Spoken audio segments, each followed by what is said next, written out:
Alrighty, guys, welcome back to St. Patrick in Ireland. Banish the snakes. So we had this on our channel about a month ago when it first came out. It's only been out maybe a month or two. Hasn't been out that long. The last couple months from GMT, of course. And we played it once, and I was kind of underwhelmed, I guess. I mean, I thought it was okay, but I didn't think the design was that great. We had a debate on the War Room about it. We've talked about it. I want to give it its fair shake. I want to give it its fair time. I want to see if something I was missing. Tony suggests that maybe instead of playing with just two priests, monks, whatever they're called, instead of playing with just two, we're going to play with four. So we're going to try four. I've got the new deck. We've got it all shuffled up, ready to go. We're giving it, yeah, we're going to, I'm more than willing to give a game another try. Unless I see something that just I can't get over. Maybe I'm missing something. Tony, from Tony's Board Life, go check out his channel if you don't know who I'm talking about. Tony's Board Life. He played Banish the Snakes on his channel and he loved it. He had a great time. He had nothing but high regards for it. And I'm like, I'm on the other end of the spectrum. So I'm not saying I'm right, but I usually am. So just confirming these aren't the snakes that were on the plane with Samuel L. Jackson. No, those are not the same snakes. But thanks for coming, Dale, the casual gamer. When are you coming back, man? We miss you on your channel. We miss you, man. It's time for you to get your ass back in the saddle, my friend. It is time. Your lollygagging is over. Okay? I'm putting my foot down right now. It's time for you to get back in the saddle. Start doing some damn videos again. Stop being lazy, man. We need your videos. Too busy watching. I saw you were over watching Kanji earlier today, and yeah, we've hooked up a few times on different watch and playthroughs. But no, we need to see what you can do. So we're shuffling the deck as I'm just introducing things so that it can be right. I've got 6 random priests in here. Not random. Okay, they're not ones that we had chosen. They're actually maybe I should tell you who they are. They're Iscrninus. There is Brendan. There is Brigid. There is Claudius. There is Ciaran, Ciaran, and there is Octius. Now this is our 6th monk, and you can see that this would have actually been 1, 2, 3, 4, 5, 6, 7, 8, 9, 10, 11, 12 cards down from the top was our first monk, Octavius. 12, so that would have been 12 turns in the game before we would have seen a monk. Priest, whatever you want to call him. So that's kind of one of my issues I have with this random deck is I'm going to have 6 priests in here, right? And true, the chances of shuffling all 6 on the bottom are going to be like 1 in a trillion, but it could freaking happen. It literally could happen where I could shuffle all 6 of these priests and be in the very bottom. So,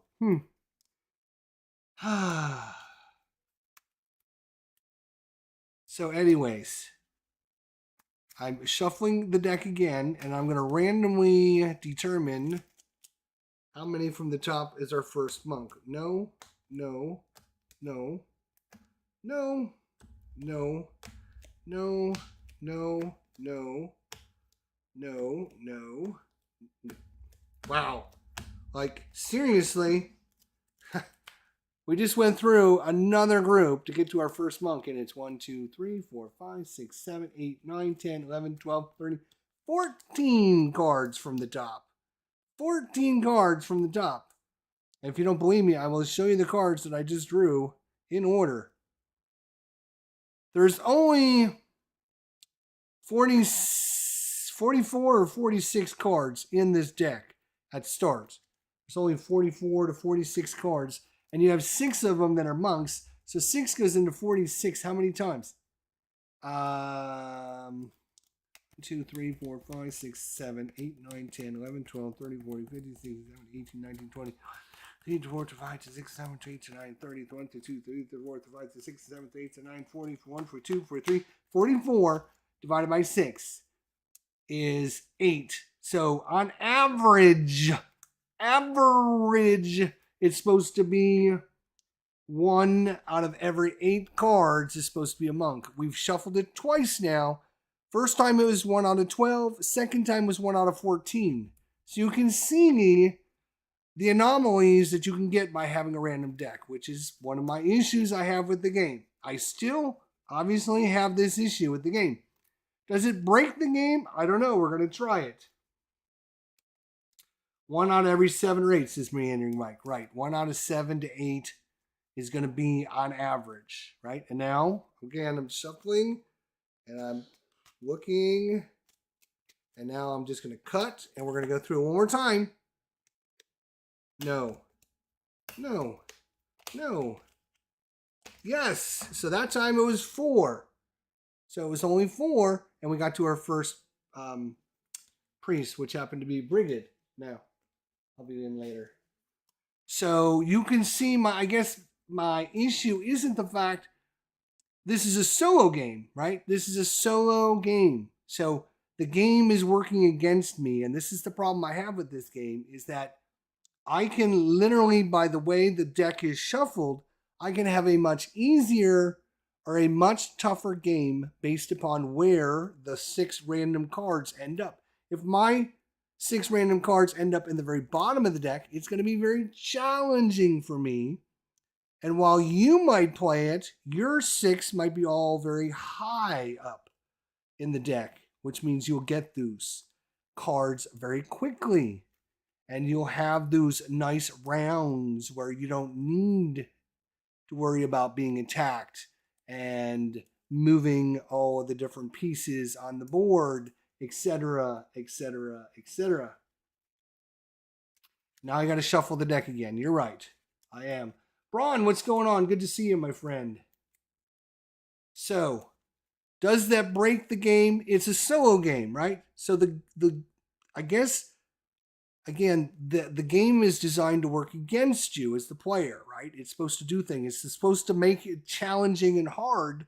The problem I have is whenever you use random deck manipulation with cards in your deck, right, and you don't have some kind of process you use for that, you could end up just shuffling. Like, we're going to do it one more time for shits and giggles, because why not?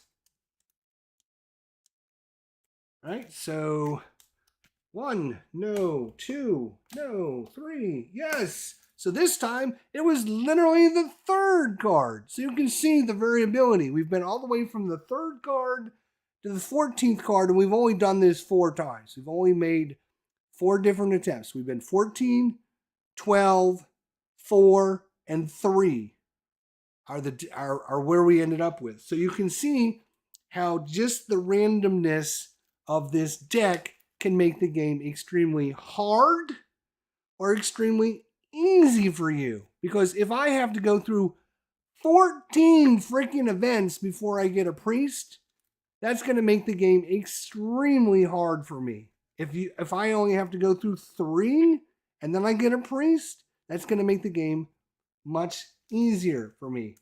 David, what is going on? Good to see you.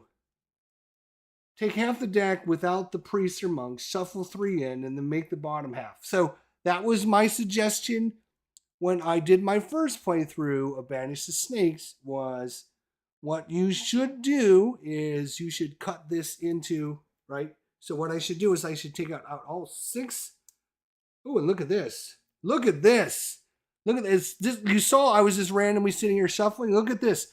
This is the top of the deck. This is the bottom of the deck.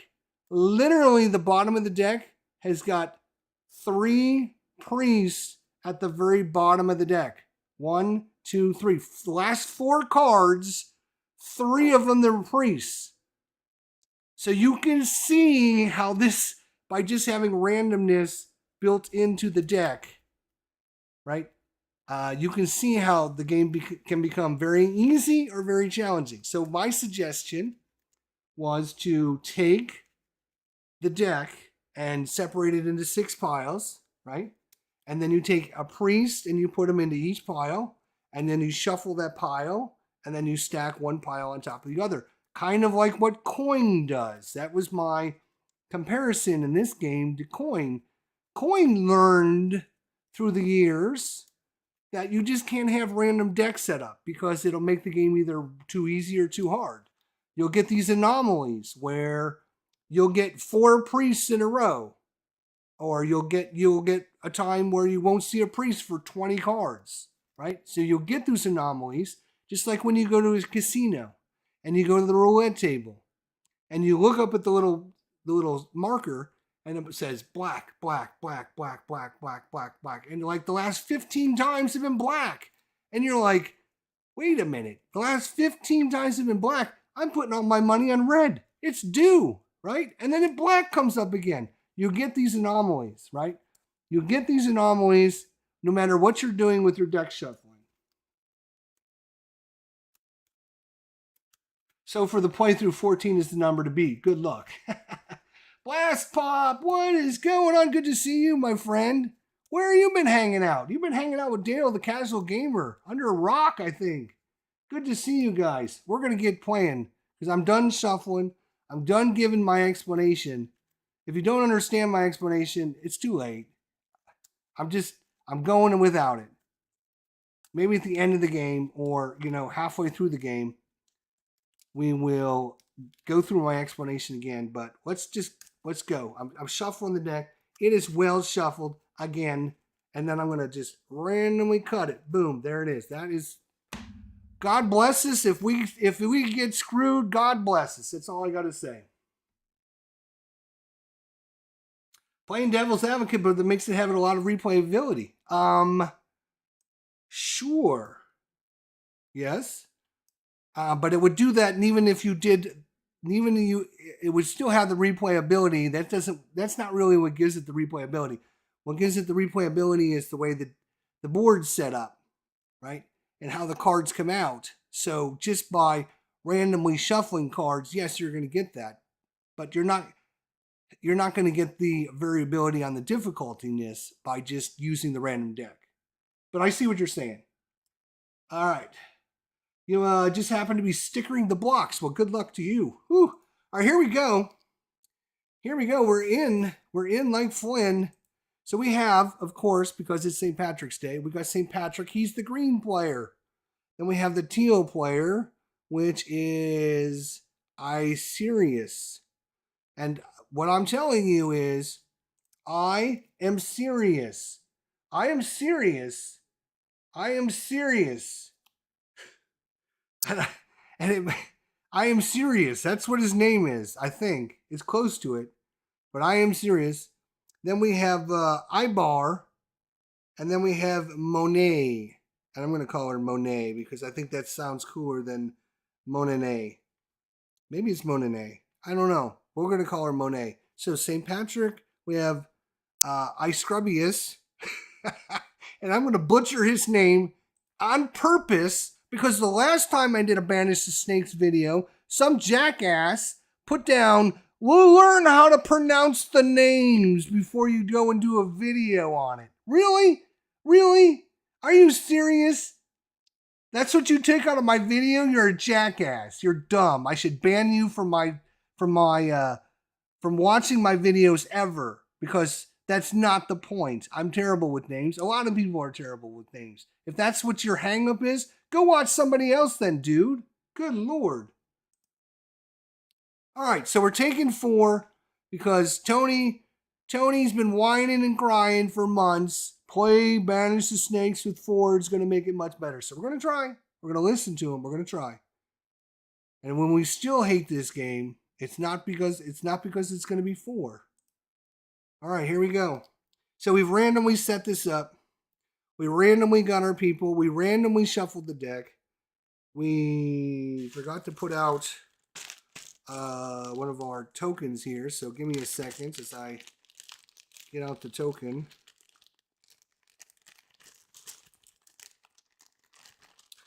Where the hell is it? Here it is. I'm going to put this at the start. All right, and this time I do have the board set up properly with place the Saint card here, place the Saint card here, place the Saint card here, place the Saint card here. We do have the first player token, which is we're just gonna start at St. Patrick. We're gonna work our way down. Boom, boom, boom, boom. We got our event deck shuffled. This gameplay is pretty simple. You're gonna take and resolve an event card. That's the bad stack. And then you're going to take your actions based upon how much life you have, how many actions you have. And those actions can be trying to convert druids and leaders and chiefs and kings and high kings and people. You can move. You can build a church in an empty location. You can improve a church. You can give and take cards.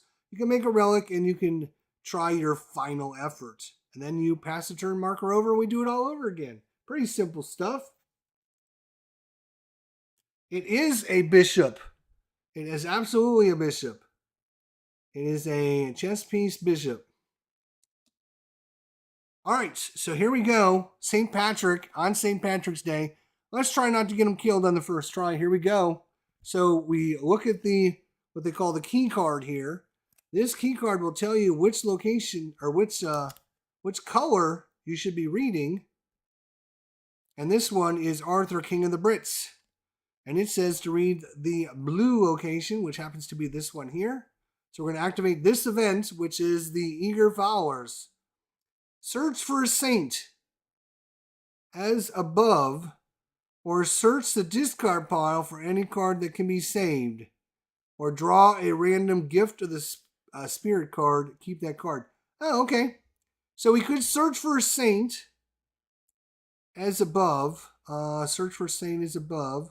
Or draw in and keep the card and then okay, so we could try to search the deck for a saint, or we can search the discard pile, which there isn't any, or we can get a random gift of the spirit card and keep the card. So that's what we're going to do. This card is now going to go to the key card. This card would normally go up in the discard pile, but the Arthur, King of the Brits, this goes into our event deck from Scotland. There's 4 cards from Scotland. We shuffle these up because these cards will get added to the game eventually. All right. Boom. Here's our cards way up here in the corner. We have these Gift of the Spirit cards, and they're going to do all kinds of cool things. But St. Patrick is lucky today, my friends. He is going to get a Gift of the Spirit, which makes thematic sense. So that's why we're doing this option. We're doing this option because why not? All right, so the Gift of the Spirit is going to be, we're just shuffling these up. And we are randomly going to take this one right here. We have the Chakrar boats. Move to any other area in Ireland for 1 action. Okay. I'm not sure. Okay, well, that's kind of... all right. So normally you would have these, each of our player boards here. Get one out. You'll normally have these you can keep up to 3 cards. You just put the card underneath. But as you can see, we don't have a lot of room. So what I'm going to end up doing is I'm just going to take these cards and just put them on top of the, around where the saint is, I think. Maybe put them underneath the saint, something like that. Because I don't have room to put them under the boards. Because I'm playing with 4 characters. Because that's going to fix the game, according to Tony. So St. Patrick has the special ability. You get +1 to convert people. And you may move to any saint to his area for 1 action. All right. So we've done We've done resolved an event guard. We now can take our actions. He is the only saint that starts the game. He takes a damage right off the bat because he's so old, I guess, or frail, or sickly. I don't know, whatever you want to call it. So he starts with 1 zeal down. This is basically their life level. And based upon their life level, you'll have a certain number of actions. Fortunately for us, we still have 4 life levels. So we get 4 action points. So he can do 4 actions.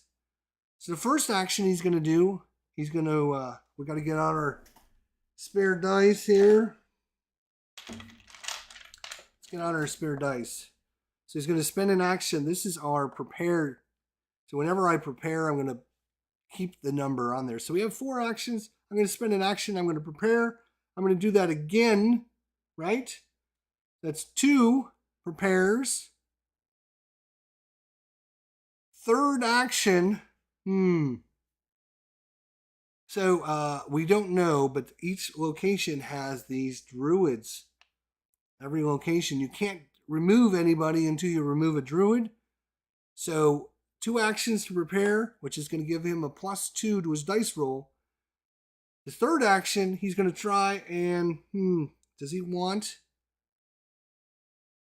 Let's see, he's down here. He's the green one down here, right. So does he want to spend his third action to prepare? You know what? He does. He's going to prepare. And his fourth action, he's going to try and convert this druid right here. So let's flip this druid up and see what it is. This is a 5. So we need 5, a -5 to our dice roll. We get a +3 to our dice roll, right? So if we look at, we can adjust.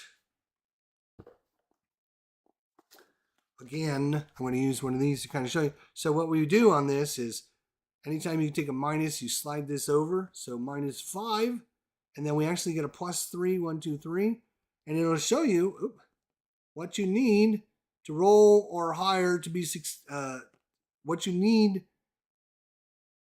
What do they call it? Minimum result number, right?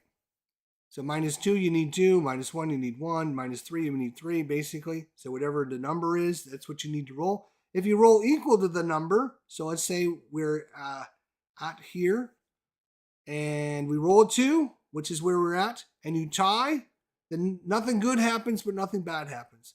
If you end up rolling lower than whatever you need, then you take a point of damage, and bad things happen. But if you roll higher, then you're successful. So we are probably,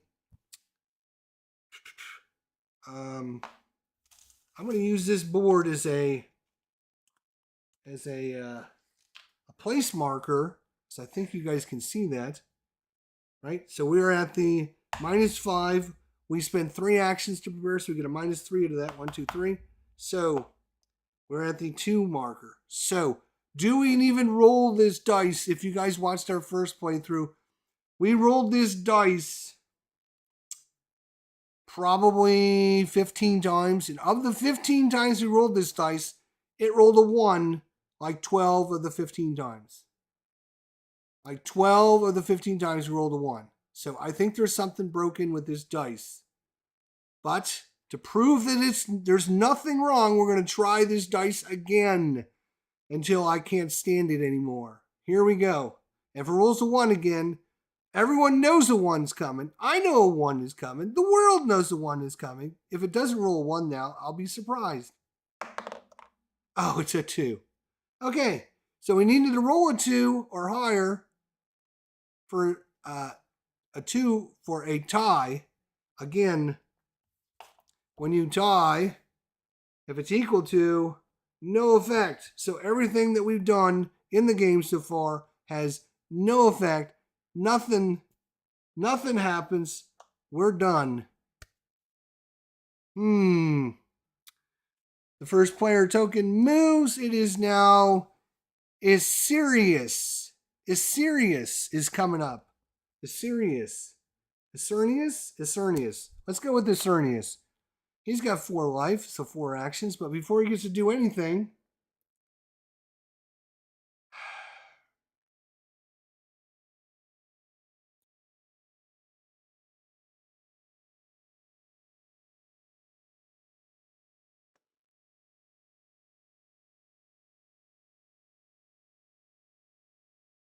so first thing we got to do, draw a card. Then we're going to compare our key card, and fortunately for us, it is blue again. So we're going to activate the blue location, but it doesn't matter because everything is the same. And this says advanced paganism in Great Britain by 2 squares. So this is super bad. So what that means is we take our little thing and we move it. Dun, dun, dun, dun, dun, dun, dun. And we move it 2 spaces. 1, 2. And that's going to make pagan and pagan. Great. And now our next event will be a red, which is the worst. It goes red, orange, yellow, green, and blue. So this is going to cause us to have bad things. But not only that, because we crossed this line, we've headed into Scotland now. We take all the cards that say from Scotland, and we randomly shuffle those into our deck. And that's going to add in 5 new nasty, all bad cards. So we're going to randomly put 1 there, and 1 here, and 1 here, and 1 here, and 1 here. And you can see they're randomly put in different locations in the deck. Then we'll literally shuffle the hell out of this deck.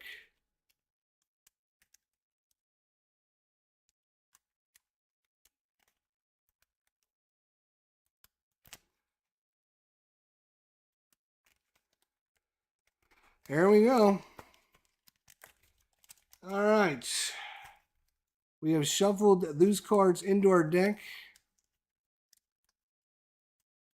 And boom. Iscrninus is going to get 4 actions. Let's make him good actions. He's the teal player, which happens to be right here. He's going to basically do the same thing. 1, prepare. 2, prepare. And that's all he's going to do because his special ability is he gets a +1 to convert druids. All right. So he gets a +1 to convert druids. So he's going to spend 2 prepare actions. He gets a +1. So that's a +3. Let's see. For his 3rd action, he's going to try and convert this druid. This druid is a -4. So a -4. -4. When you spend 2 prepared actions, so it's going to go 1, 2, boom, boom. And then he gets a +1 to convert. So literally, we just need anything but a 1 to convert this druid. Get him out of here. Yay! We did it. We actually did something. Holy cow. This druid is gone. We killed him. All right, so that was our 3rd action. Remember, prepare, prepare, convert. We have 1 action left. I'm going to build a church because you don't want to have these open spaces. You can either put a druid there or a church there. So we're going to build a church. Churches, there are 4 levels of church. There is just the base level. There's a level 1 church. There's a level 2 church. There's a level am I getting that right? Or is this level 1, level 2, level 3, level 4? Let me double check the rule book because I don't want to tell you wrong.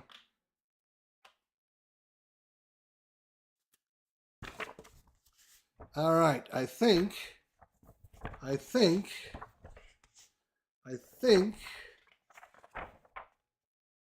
Yes, I was right. It's a level 0, a level 1, a level 2, and a level 3. And these will give you bonuses to your dice roll. Bonuses. Yeah, I know. Crazy, right?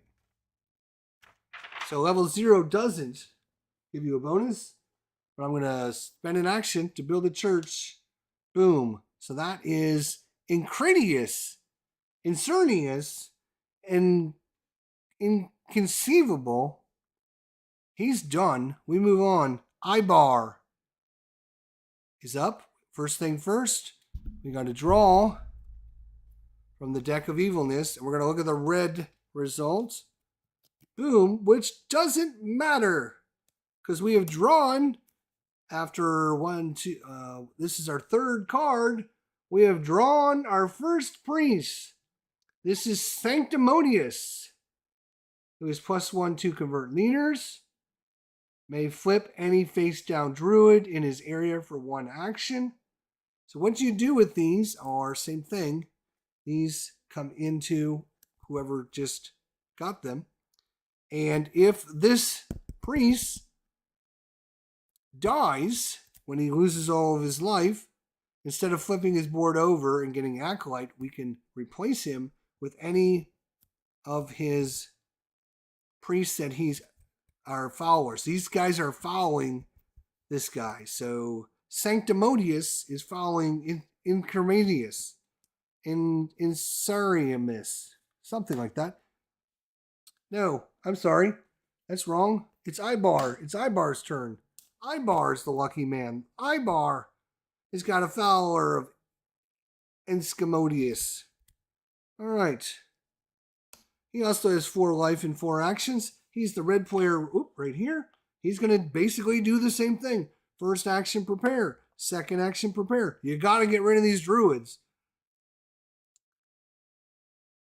Third action. Let's see. What is his special ability? Oh, his special ability. Let's look at it. Boom. He gets +1 to convert druids and may move to Legon area for 1 action. Cool. All right. So 2 actions to prepare. 2 actions to prepare. And now we're going to go after this druid. And that's a -3. So we start at -3. And we prepared twice. And then he gets a +1. So literally automatic success. This guy is gone. Boom. Lovely. He goes back in the pile of dead guys over here in the corner. All right. And that was our third action. Prepare, prepare, convert. We have 1 action left. What are we going to do? We know what we're going to do. We're going to build a church right there. Boom. And that was Ibar. Good job, Ibar. Let's go to Monet. Moninne. It's Moninne. All right, she gets 1 free build each turn and may move to Ulad for 1 action. Monet. Mini Monet. I don't know, but we're going to call her Mini Monet because I think that's cool. All right, first things first, we go to the deck of doom. We draw a card, and of course, we're going to look at the red because that's what our key card says. So our red card says Cattle Raid. Raiding your neighbor's castle was a constant occurrence. Castle raid, not cattle raid. That's a castle. That is that cattle or is that castle? Cattle. I think it's cattle. It's cattle raid. Red. We're going to red fails. Remove and replace the chief from the area you're in. Well, that's not that terrible. We can handle that. So the chief is going to be replaced. And we're white, so that's up here. This area here has got a chief. This chief is a -3. We can do better than that. We're going to put him in. And we're going to randomly draw a new guy. And that guy is this guy. And he's only a -2. He's worse. That's great. That's better for us. Better for us. All right. So Mini Monet over here is going to do a prepare. And another prepare. And another prepare. She's going to prepare 3 times. And then she's going to try and convert this druid. Boo, no, -5. So -5. We prepared 3 times. So we're at -2. So we have to roll at least a 2. We want to roll higher than a 2, though. We want to roll higher than a 2. Come on, higher than a 2. Higher than a 2. Come on. Are you kidding me? Are you kidding me? This dice. Oh my God. So literally 2 of our 4 characters failed in their attempts to do anything in the round. And they did nothing. They did absolutely nothing. And of course, our little first player marker should have moved. And now it's going back to St. Patrick. So the round is over. And St. Patrick is going. He has this green card because of our keyword. So this is letters to the soldiers of Carodius. Let's go with Carodius. Letters to the soldiers of Carodius. Save this card. Save this card. Discard it to ignore the effect of any slave raid card. However, the slave raid card must be reshuffled into the draw deck. So when we draw a slave raid card, we can discard this card to ignore its effect. We reshuffle it back in the deck, and that's it. So St. Patrick now has 2 cards to play with. So St. Patrick is getting lucky. Look at him, Mr. Lucky Lucky. All right, he still has 4 actions and 4 life. So for his 4 actions,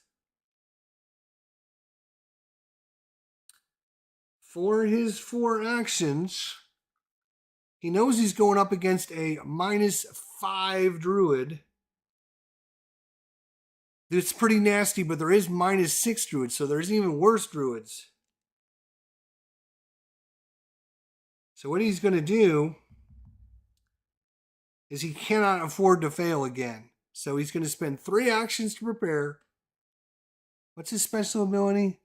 +1 to convert people, but he can't convert people until you get rid of the druids. So first couple turns, you got to get rid of the druids. You got to clean up the area.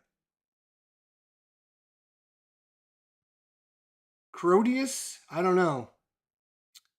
I don't know if it's Crodius. Anyways, so he's going to spend 3 actions to prepare. This guy is a -5. We know that.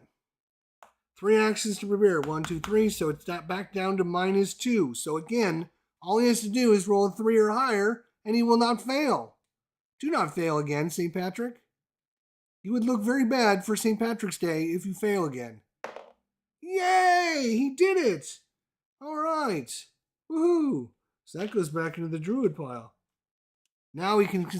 That's where he starts coming in to his own, so he can start converting the people, right? We gotta convert the hearts and the minds of the people over to Christianity.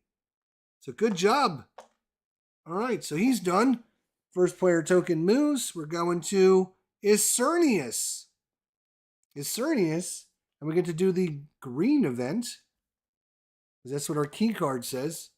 To the green event, but again, it doesn't matter because they all do the same thing. This is another one of the issues I have with the game. We've literally had 1, 2, 3. This is our 1, 2, 3, 4, 5. This is our 6th card, and of the 6 cards, 3 times already, it didn't matter what it was because the event is all encompassing. So it's like half the time, it doesn't matter if you get a blue or red, a green or yellow or orange. You do the same event every single time. They need to be less of these cards. Much less of these cards. Terrible. All right. Here we go. Appeal for Roman military assistance falls on deaf ears. Groans of the Brits rejected. Advanced paganism in Great Britain by 1 square. So that goes here. And you can see we're going to an orange next time. It might not matter because it doesn't matter half the time in the game. It doesn't matter what it is because you're just going to get whatever the card gives you, which I think is dumb. I really don't like that. Iscrninus, where are you? You are right here. You've already converted your guy. Congratulations. You are really good at converting druids. All right. So he's our man to go around and help convert druids. So he's going to spend an action to move. Boom. He's going to spend an action to prepare, an action to prepare. And then, yes, converts a druid. This guy is -4. All right. We got a -4. We prepared twice. And he gets a +1 to convert. So all he has to do is not literally roll a 1. Do not roll a 1 there, Iscrninus. Yay! So we got another druid off the board. Nice. Nice. All right, that's his actions. First player token moves. Ibar with his Fowler. We're going to do the orange event. Oh, it does matter, actually. Technically, it does matter. So we're going to do the orange event, which is here. Famine. This is prayer was expected to increase nature's bounty. Noble harvest, famine. Remove 1 people from the area you are in. And in each adjoining area, replace them with new pagan people. Any saints lose 1 zeal if a flock is removed from their area. Place a druid in any affected area without a church. So Ibar is here. Okay? So remove 1 people from the area you are in. And each adjoining area, replace them with new pagans. So whenever you replace people, you always line up the people weakest to strongest. So -2, -2, -3, -4, -5, -6, right? So you always get rid of the weakest guys first, which is this guy. And then each adjoining area, so adjoining this is here, which is going to get rid of this nice easy -1. And this one, which is going to get rid of this nice easy -3. And then we're going to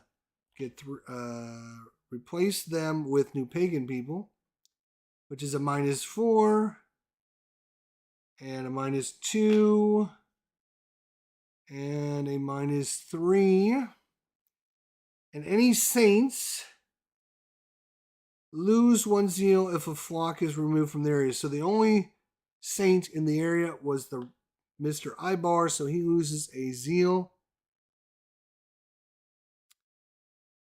Place a druid in any area without a church. There is a church there. That's why you always want to get rid of the druids and then immediately put a church down. Otherwise, these stupid druids will come back. All right, this card goes away. This is our new key card. We get 4 actions still. These are now back over here. Come here.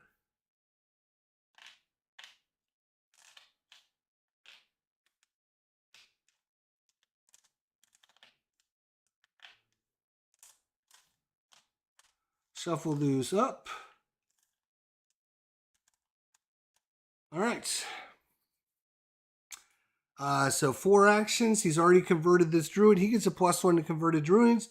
So again, his job is to run around converting all the druids. So 1 action, move. 1 action, prepare. 1 action, prepare. And then, then convert. This is a -3. So we go to -3. He spent 2 actions to prepare, and then he gets a +1. So this is an automatic attempt. That was the weakest druid ever. Thank God. Unfortunately, we didn't have enough actions to build a church, which kind of sucks. We need to,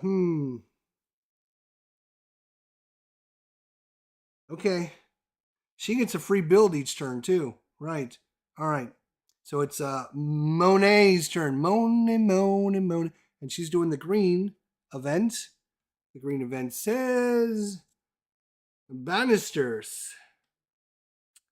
All right, let's see what we got here.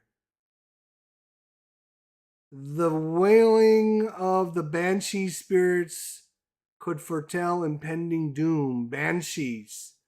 Lose one zeal. So she loses a zeal. That's not great. And then she does the green event. So the green event here. Remove one flock from the board. Replace it with new pagan people. Well, we don't have a flock at all on the board. A flock are the Christians. These are the flock. Right? So you would remove one of these and replace them with the pagan, but we don't have any of them. We have not literally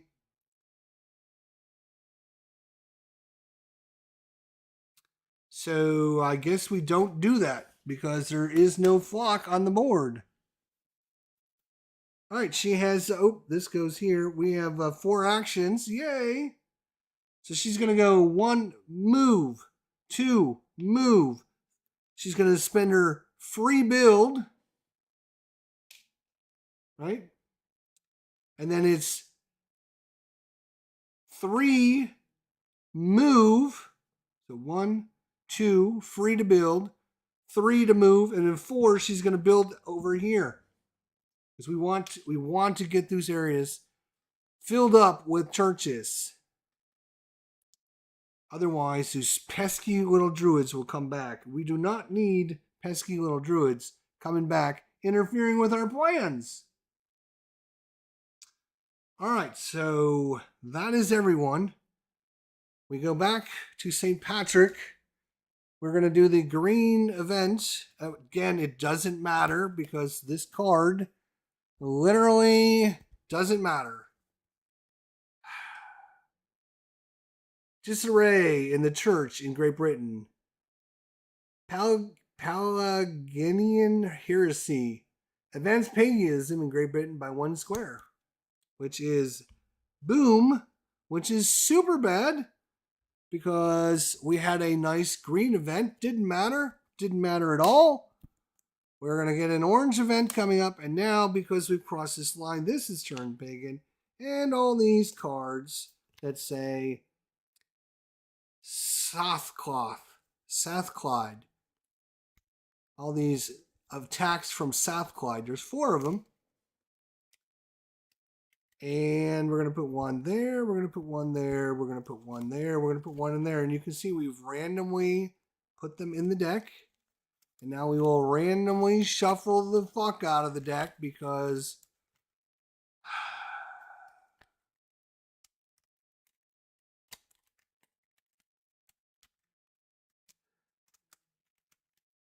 do do do do do do do do do do do.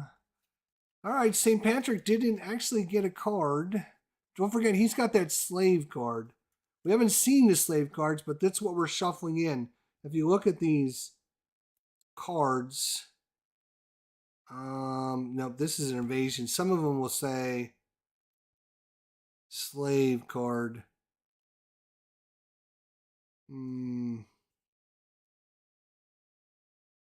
There's a slave raid.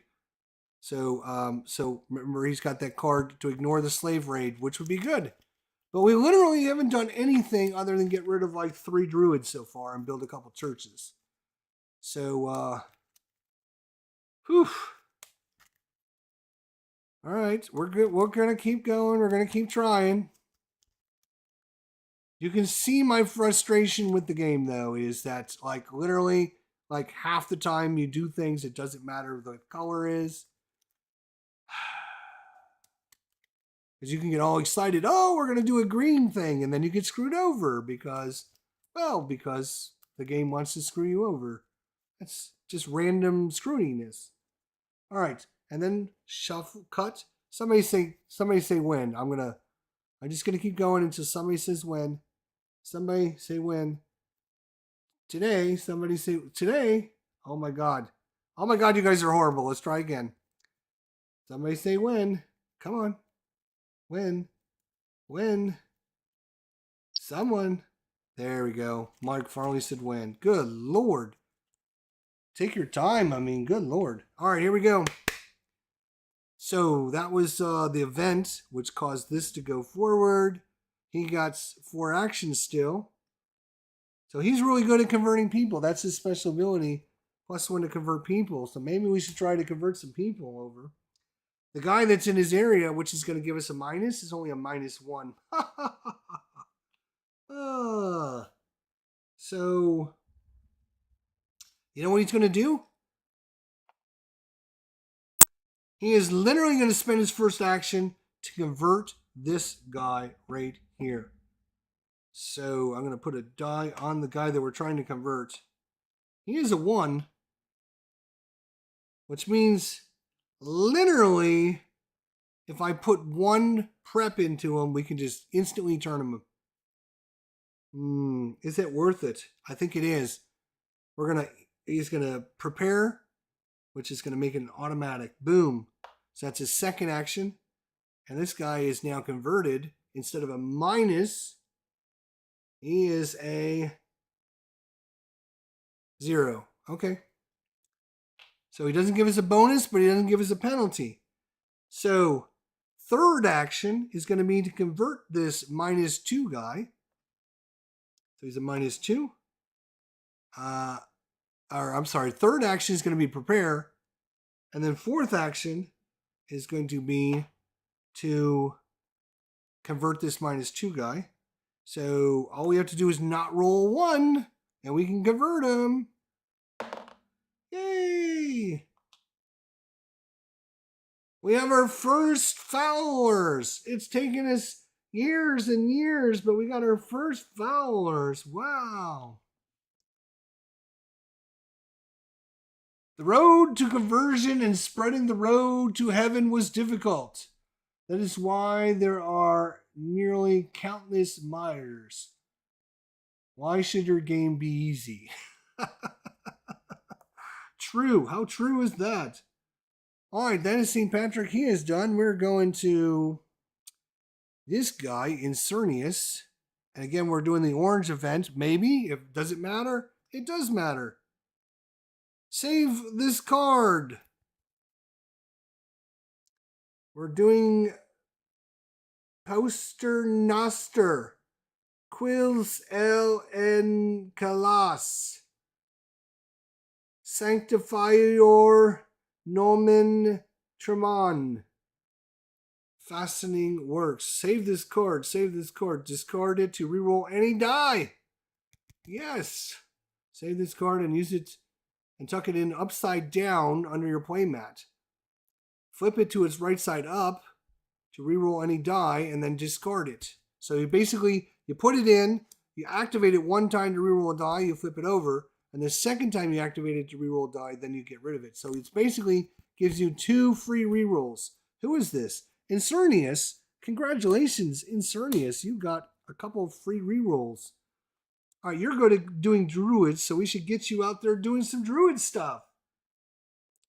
1 to move. 2 to prepare. 3 to prepare. 4, convert this damn druid. He's a -1. It's going to be an automatic. He's a -1. And we prep twice. He's gone. Goodbye. Whoa, these are the wimpiest druids. Let me tell you, it's not that easy normally. Normally, you get the -5s and -6 right off the bat.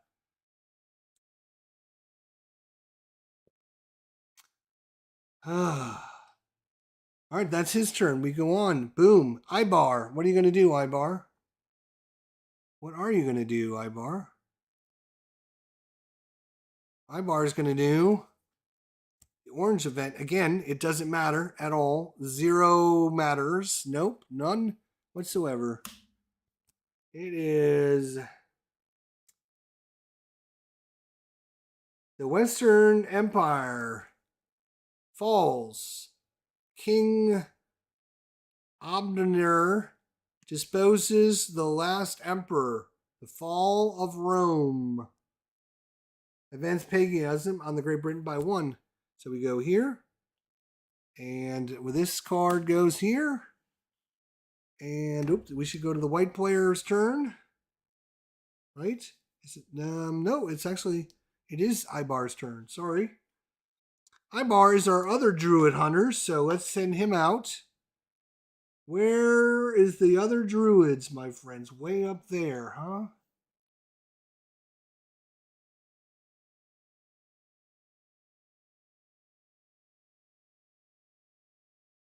All right, I hate to do it, but Ibar, he may move. He's got a special ability. May move to Legon area for one action. So where is Legon? Oh, right here. Legon. Legan? Legan? Is it Legan? Laigin. Legan? All right, we'll go with Legan. So yeah, no, he doesn't want to do that. Okay. So first action, move. Second action, build a church.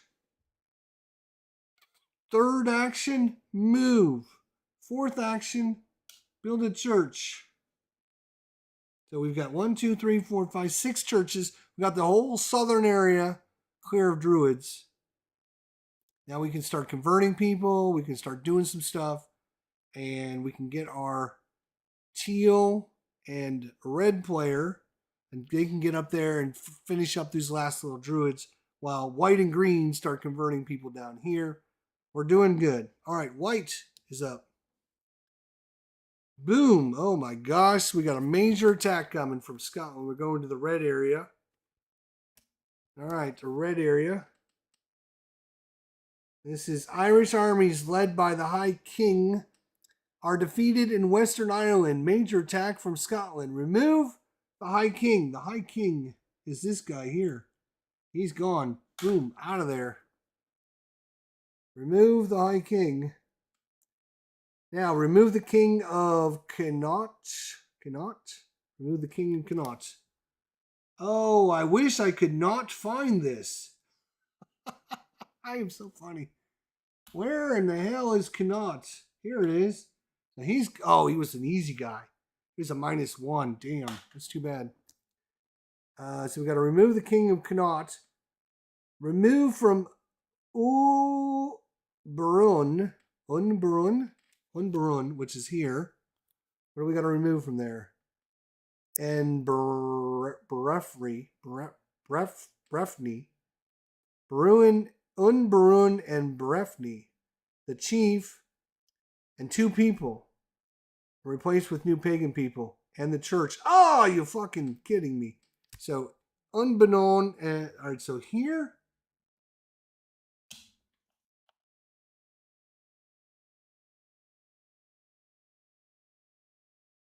Oh yeah, right there. All right, so we got to remove the chief. So chief and the chief. Goodbye. 2 people. So a -4 and a -4. And a -1 and a -2, which is not going to make me happy. And replace with new pagan people. So -4 and a -1 goes here. -3 and a -6. Ugh. That was horrible. And the church, if any.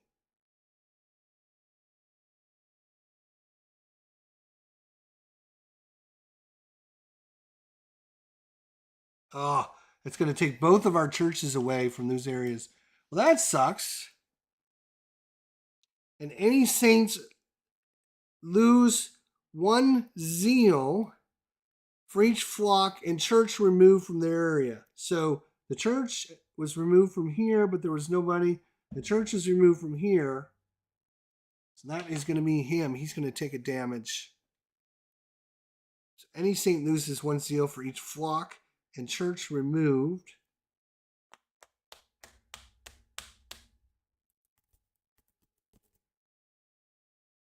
Major attack from Scotland. All right. And now we've got to bring in some new people. We got the new king. Oh, he's a -4. That sucks. We got a new chief, which is a -3. And we got another new chief. which is a -1. And then the High Chief, or the High King, it's a -3. Is that everyone? I think it's everyone. I think we got them all. All right. That was really horrible. I don't like their attacks. I don't like how that's it's just kind of random. You could be getting rid of really good guys. You could be getting rid of really bad guys. You can be like literally getting rid of flocks, right? Which are people you convert, and then you take damage for every one of these you get rid of. It almost incentivizes you not to convert people. Why would I convert people if it's just going to damage me every time you attack? You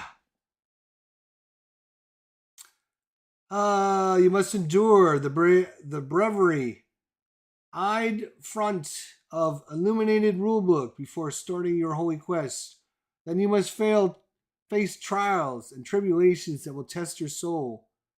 Setback, but you shall overcome. Okay. All right. Alright, so that was right, it's still her turn. That was just the card. She's got to do her actions now. So she gets a free build. So action 1, move. Action 2, no, I'm sorry. Free build. No action. Free build. So it was 1 action. Action 2, move there. Action 3, build. Action 4,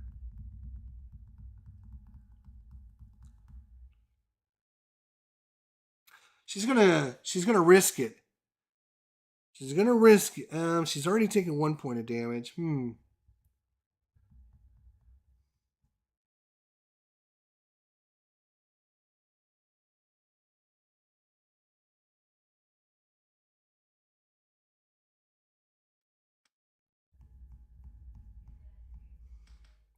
So 1, free build. 2, 3 was the build. 4, what are we gonna do for 4?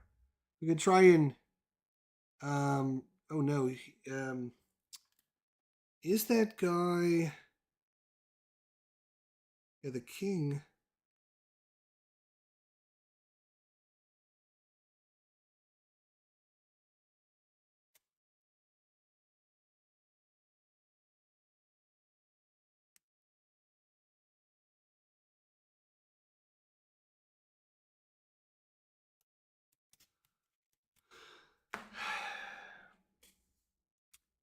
What am I gonna do for my last action?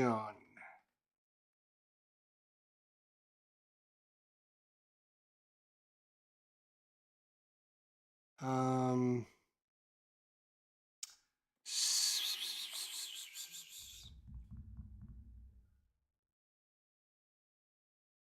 I'm gonna take that all back. Okay, I'm gonna take it all back because I see a better way to do it. All right. So first action is to move. Free action to build. Okay. Second action, she's gonna try and convert this person. It's a -1 and a -1, so it's a -2. So all she has to do is roll 2 or higher, and she can convert the 3 or higher, and she converts the person. And of course, I rolled a 1. Of course, I would. Why wouldn't I roll 1? Damn it! Of course, I rolled a 1. So she takes a damage because she failed. And now, third action is to move. Fourth action is to move up there. So literally trying to be fancy and save my actions so that I can convert that. Ended up hurting her and doing damage because she rolled a stinking 1. Okay. Well, over to St. Patrick, we're playing the red event this time. No, it doesn't matter because we've literally drawn us a new monk who's following St. Patrick. Now, St. Patrick currently has 3 cards. That's the most anybody can hold, is 3 cards. So he might want to go and give one of these guys to somebody.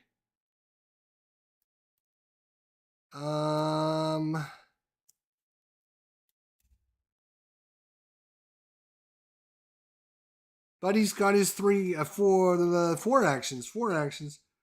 actions. He's all about converting the people. We've already converted the chief to a 0.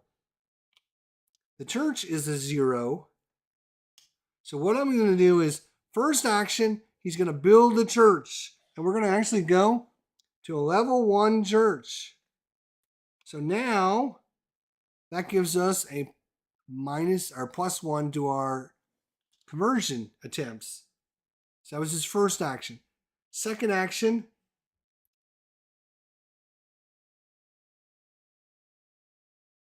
he's going to prepare. Third action, he's going to prepare again. And the fourth action is he's going to try and convert this guy right here, who is a -4. -4. He prepared twice. And we got a +1 for the church. So literally, do not roll 1 again. That would be great. That would be super special. That'd be awesome.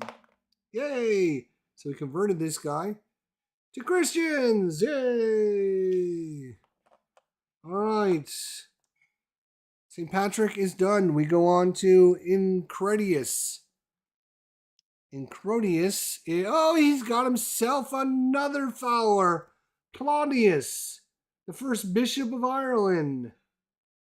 He gives us a free build per turn, and level churches provide a +1 modifier. So that is good. He's got 2 cards to play with now. And he gets 4 actions. He hasn't taken any damage. He's been doing pretty good. And I say that now to curse myself, right? So he is teal. He's our druid hunter, right? Yes.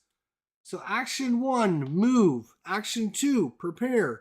Action 3, prepare again. Action 4, convert this damn druid. No, wait. He's a -5. We know that.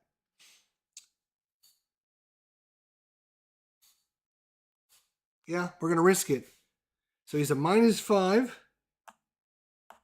Then we have prepared twice. And he's a +1.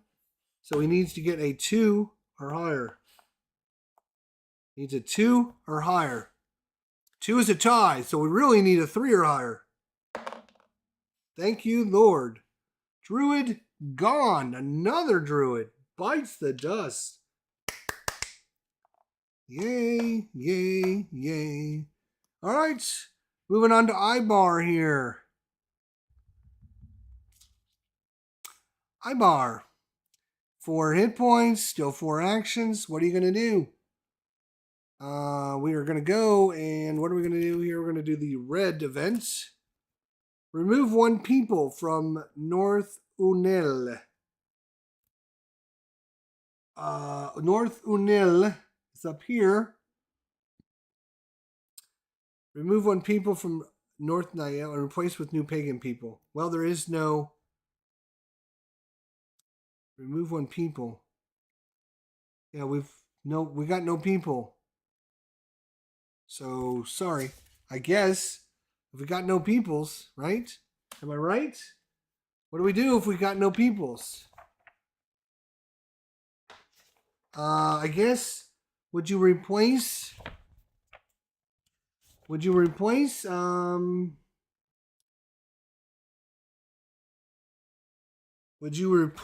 just remove 1 and then replace them?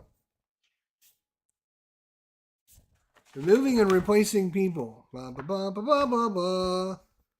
Pagan people will be converted to the Christian flock during the course of the game. When an event calls for you to replace a people marker in an area, remove flock first. Remove the flock farthest to the right if there are more than 1. If there are no flock to remove, then remove pagan people. Okay, there you go. We remove the pagan people. So, where are we doing it? North Unel. So, we lose this guy. Right, and we're going to randomly draw this guy, was a -4. That worked out really good for them. We went from a -1 to a -4, guys. So that sucks. Ibar, brother of Rebar, the foundation guy. Oh my god, that's too funny. Blast Pop, stop. I'm going to pee my pants. I'm going to have to ban you from the channel if you keep making funnies. Alright, certain event cards require the removal of leaders, chiefs, kings, and high kings when this occurs.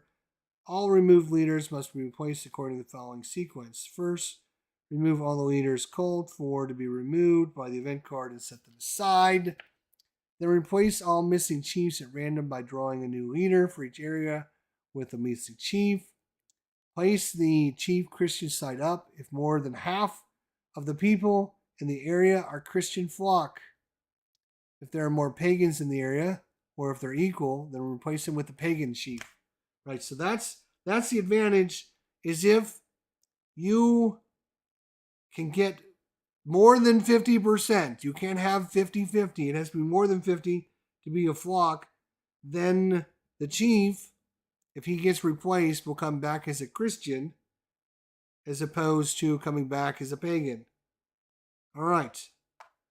There's probably a couple other tricks that I'm still worrying through. Okay. Where are we? Whew. Whose turn is it, for the love of God?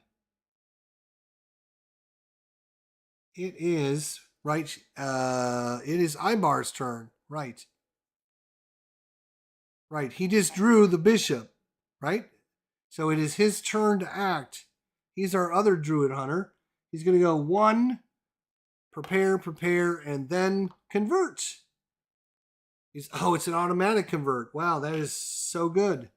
Boom, done. Her turn. Monet. What are you going to do for us? We can do the blue event. It would be great. The blue event would be great.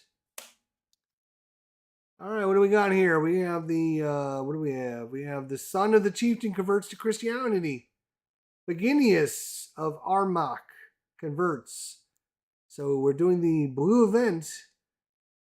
So dad and neighbors also convert. Flip any 2 adjacent chiefs to the Christian side.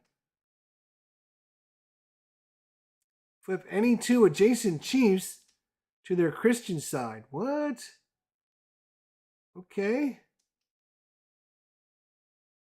All right. So that is awesome. So she is here.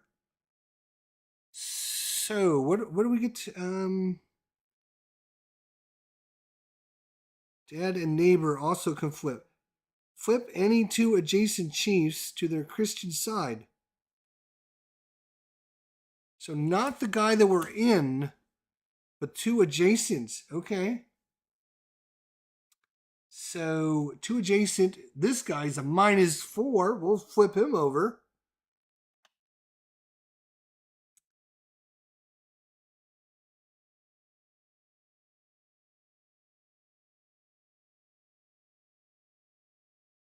We have a -1, a -2,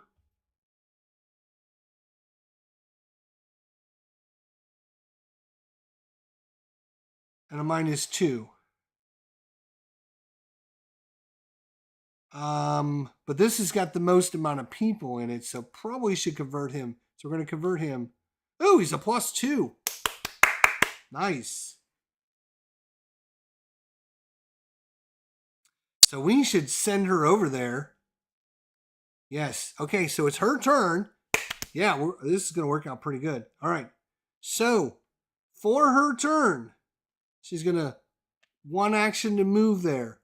Free action to build. So she's going to put in a nice church there for us. So we got a +1 for the church and a +2 for that. So that's a +3. All right, so first action was to move. Free action, build. All right, here we go. Right? We can convert this area. This would be awesome. All right, so it's a +1 for the church, +2 for this guy. It's a +3. So 1 action was to move in. Second action, convert this guy. He's a -3. We get a +3, so it's an auto convert. Boom. Third action, same thing. This guy, he's a -3, +3. It's an auto convert. Now, last action. It's going to try this one. This is a -4. So -4 and 1, 2, 3 means I need to roll higher than a 1, not a 1, and we can convert this guy. Oh, you gotta be kidding me! You gotta be kidding me! This dice is so bad! I swear to God, this dice... Oh my God, this dice is bad. Unfortunately, it's a tie, so I don't convert, but oh my God! This dice is the worst dice in the world!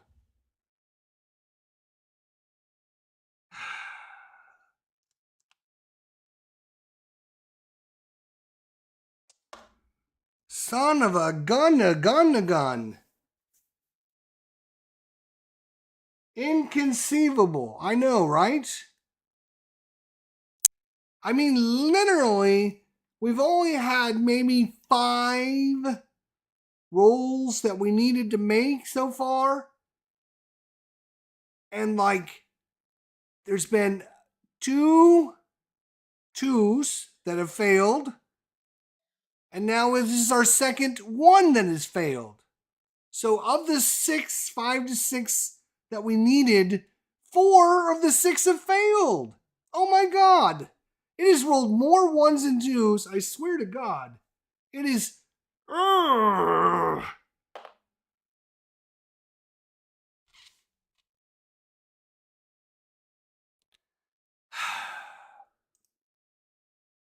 just... Oh my God.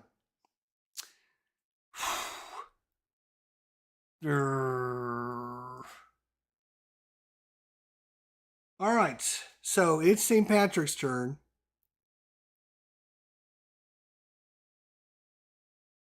We're going to draw a card. We're going to do the green event. Maybe we are going to do the green event. All right. What is the event? Prayers could be answered with growing families. Fruitful people. The green event based upon our green arrow. We have fruitful people. Population increase. Flip any 2 pagan people from the area you're in to their Christian flock side. Wow, that is awesome. All right. So you are here. That is the last 2 people that we need to convert in this area. Boom, boom. And they were both -5s. That was huge. So we got everyone in this area converted. Gone. All right. So that was his event. So he's still got 4 actions.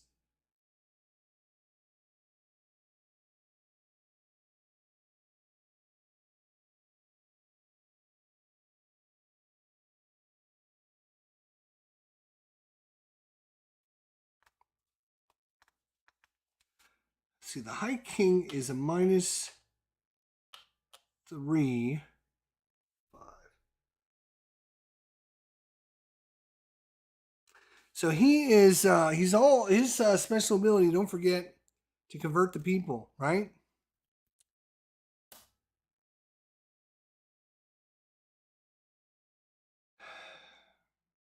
I think this line must separate Scotland from Ireland.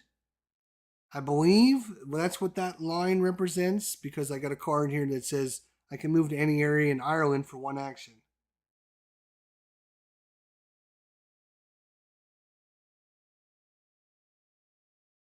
Phoenix Knight says, my relationship with Lady Luck is probably rubbing off on you.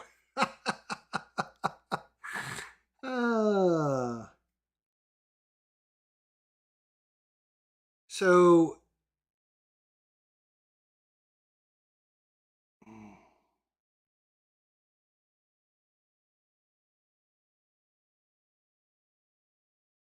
all right. So he's going to spend a card because, again, he's got 3 cards. So if he draws another card that's a same card, then he'll lose one. So he's going to spend this card. This card is move to any other area in Ireland for 1 action. So I guess this is our Gift of the Spirit card that we got many moons ago. So we'll put this in the bottom of this deck. All right. And he's going to move here. Was that for an action? Is that what it said? Move to any other area in Ireland for one action. Yep, okay. So that costs him one action. Second action, build a church. So we don't have a stupid druid show up. That is his second action. His third action is to prepare. His fourth action is to convert this guy. I get a +1 from this guy. He's a -3. There's a -3. I get a +1 for our chieftain. Takes it to -2. So I have to roll minimum a 2. But I'm risking it. I'm risking it. Yes. So this guy is converted. Oh, I get a +1 because I'm St. Patrick. So literally, I only needed to roll 1. That's why I did that, dummy. All right.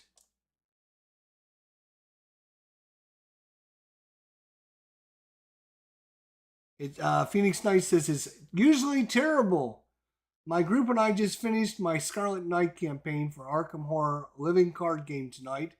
And all campaign, I had terrible luck with my vicious blows.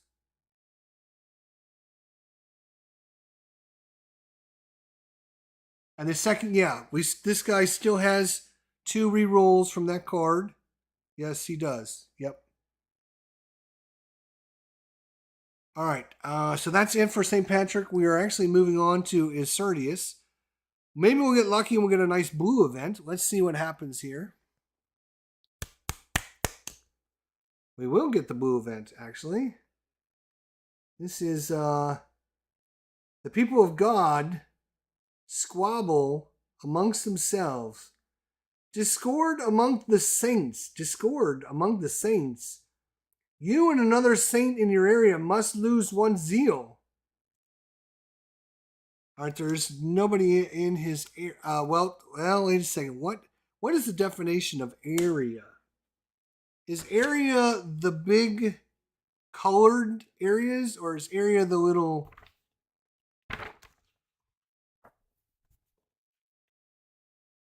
Let's see what the definition of the word area. Each province on the board is divided into 2 or 3 areas. Okay, so this is a province, right? So this yellow is a province. It's cut into 2 areas. This is a province. This is an area. This is an area. This is an area. This is an area. This is an area. This is an area. Okay, got it.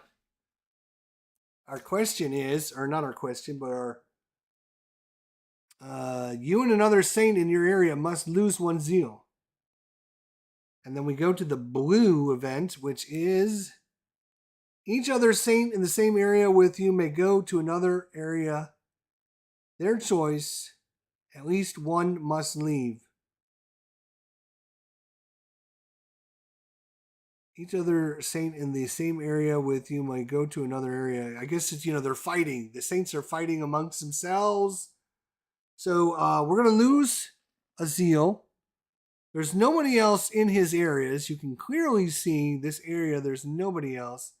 If there was somebody else there, they could move out and they would take a damage as well. But I guess no one's fighting with him because no one's there. We'll take it.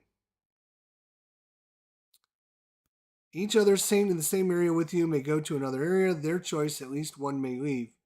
Well, all right, whatever. All right, he is our druid hunter. So 1 to move, 2 to prepare, 3 to prepare again, 4 to convert this guy. Oh, here we go. Here we go. It's a -6.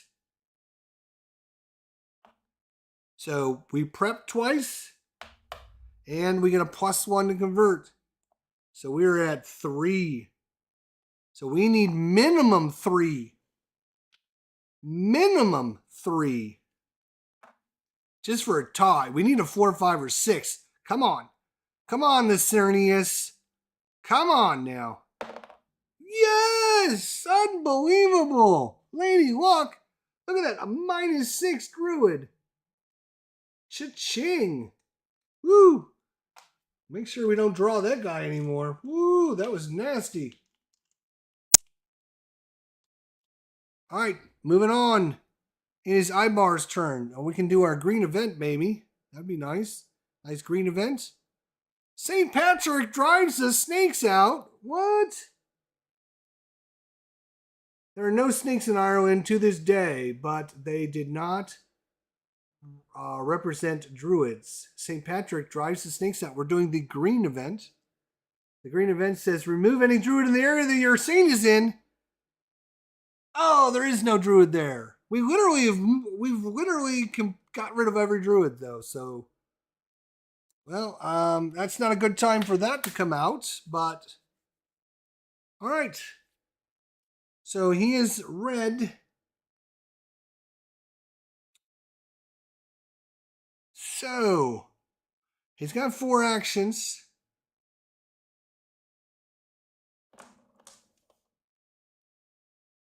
We get a plus. All right. So first action, building a church. So now I get a +1 for our guy, +1 for church. So that's a +2. So that was first action. Second action is prepare. Third action is to convert this guy. So he is a -4. We prepared once, and we get a +1 for the church, and we get a +1 from the guy. So literally anything but a 1, please. Anything but a 1. It tried. It literally tried. All right, now we have majority of this area. We've got the majority again. So if this guy has to leave, he'll come back as a Christian.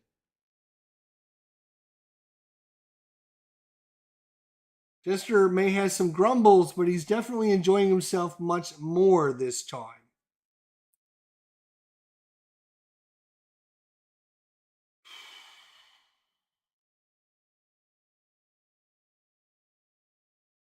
I'll talk about that here in a second. Let's finish this. Let's finish this up.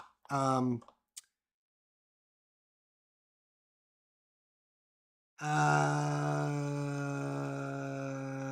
that is all of his actions. Is that correct? No, that was first action was to build. Second action was to prep. Third action was to convert. So he's got 1 more action. With a +2, that guy's a -5. We get a +2. That means we would need to roll a 3 or higher. If I risk, do I want to risk it?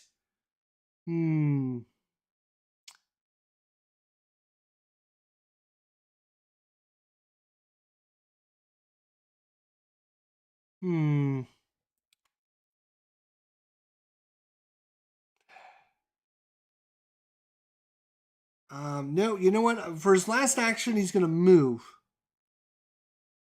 Get set up. Maybe he can start converting people down in this area. So he'll move down there. That's his last action. All right. Let's go ahead and finish up the round. We'll have Monet go. So Monet, if she's lucky, she'll get a blue event. Oh, she got a druid. Or she got a priest. I'm sorry, not a druid. She got a priest. This is Brendan. +1 to convert druids. He's following her around. Which is literally, we have a priest that's following a priest. We have a priest that's following a priest. We have a priest that's following a priest. And we have a priest that's following a priest. So if any one of our guys die, we've got a replacement already for him. We've got a replacement already for him. So that has been super, super lucky. That has been super, super lucky. Super, super, super, super lucky. So she's got her 4 actions. Now it's time to pay the piper, my friends. She gets a free build every time. So we're going up to a level 2 church. Yes, that's right. A level 2 church. That is free action. We have a +2 from this guy. We get a +2 from this building.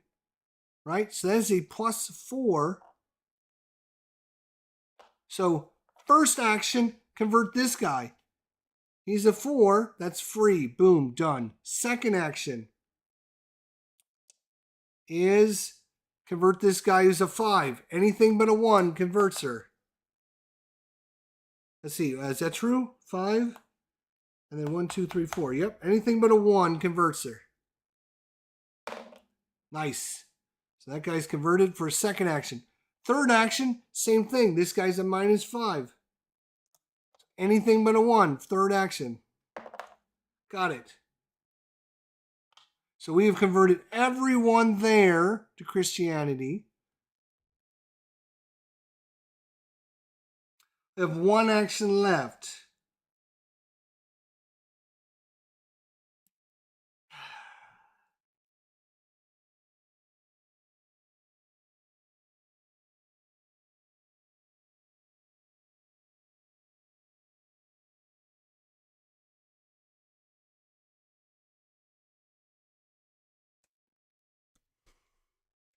What are we going to do for our last action?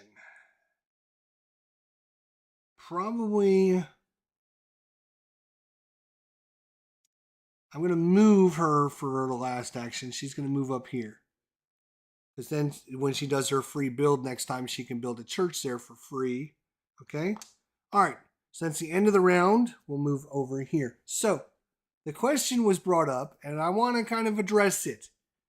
The question, or not the question, but the kind of comment was brought up is Jester has some grumbles about this game, but he's definitely enjoying himself much more this time. Okay?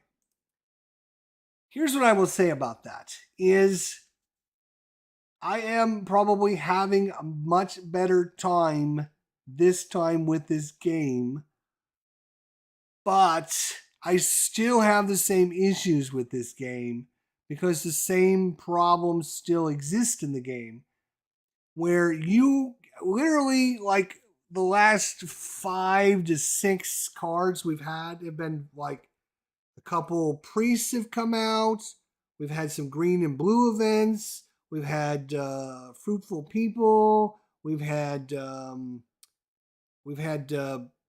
what's his face? St. Patrick converts to snakes. I mean, we've had very, very easy time of it. Like literally the last 6 turns has been super easy. We've converted 1, 2, 3 areas. We converted a couple leaders. We've got some churches built now. So that has been fine. Okay? Here's the problem I'm going to have with the game, right? Because the game is working against you, where all of a sudden you get 5 or 6 bad cards in a row, and everything that I've just done for the last 5 turns is undone just by random shit that comes out of this stupid deck. And I'm looking for that to happen sometime soon. I'm looking forward to that happening sometime soon. I would say at this point I'm having much more fun with the game because I've got good results from the deck, the random deck, right? All of our saints, I keep calling them priests for some reason, but they're saints, I guess. All of our saints have got a backup saint randomly, right? Randomly, each one of them is drawn 1 randomly, which didn't happen in the first playthrough. Like one guy kept drawing all the saints out, and then he have to run over and share them with his buddy, right? So randomly, right, we each have a saint. So if something happened to these saints, then we have a replacement to go to right off the bat, which isn't going to happen every time, right? We've been very lucky in how things have happened. The programming of this game has been very, what's the word I'm looking for? The programming for this randomization has been very good to us so far. And, at any moment, these whacked out, broken events are going to undo everything just by randomness. Just random, remove this, take damage based upon how many guys are moving out of there, which makes no sense whatsoever. So we will see how things go. At this point, technically, I am having more fun, but it's based upon the randomness of the deck And right now, we're having all the luck with the deck. All the dice rolls are going our favor, right? We've been able to convert lots of people, right? Everything's been going well. Let's see what happens. Let's see what happens.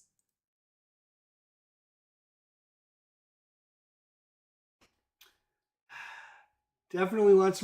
I don't mind randomness. I don't mind randomness at all. I don't mind rolling dice. I don't mind rolling and getting bad results. I don't, I make a big ordeal that this one has screwed us over a lot, right? I don't mind randomness. It's the random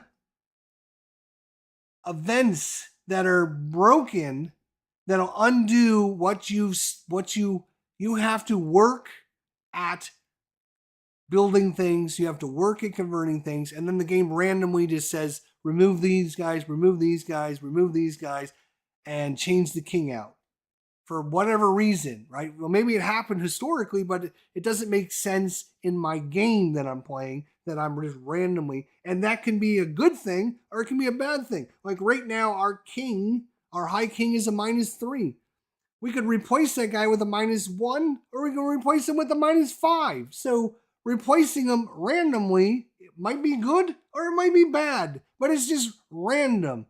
That's dumb randomness, in my opinion.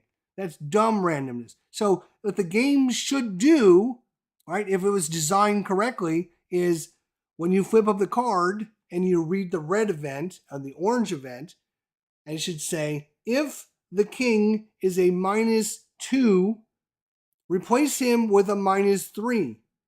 And then if you're doing the blue or green event, it should say, if the king is a -3, replace him with a -2. That way it matters whether you have a green event, a blue event, an orange event, and a random, instead of just random bullshit events. That's my problem I have with this game. So it's not the randomness that's the problem. It's how the randomness is done in the game. And hopefully I explained that correctly for you. All right, back to the game. So we got St. Patrick. Again, we got a blue event sitting here waiting. Are we going to get to use it? Well, let's find out. We are, actually. Woo, okay. All right, what do we got here? Let's see what we got. Poor construction could occur even in the Dark Ages. Structural collapse. And we're doing the blue event. Cracks in your church are noticed by the altar boy and fixed, no event. Otherwise, we would have lost our church, so that's good.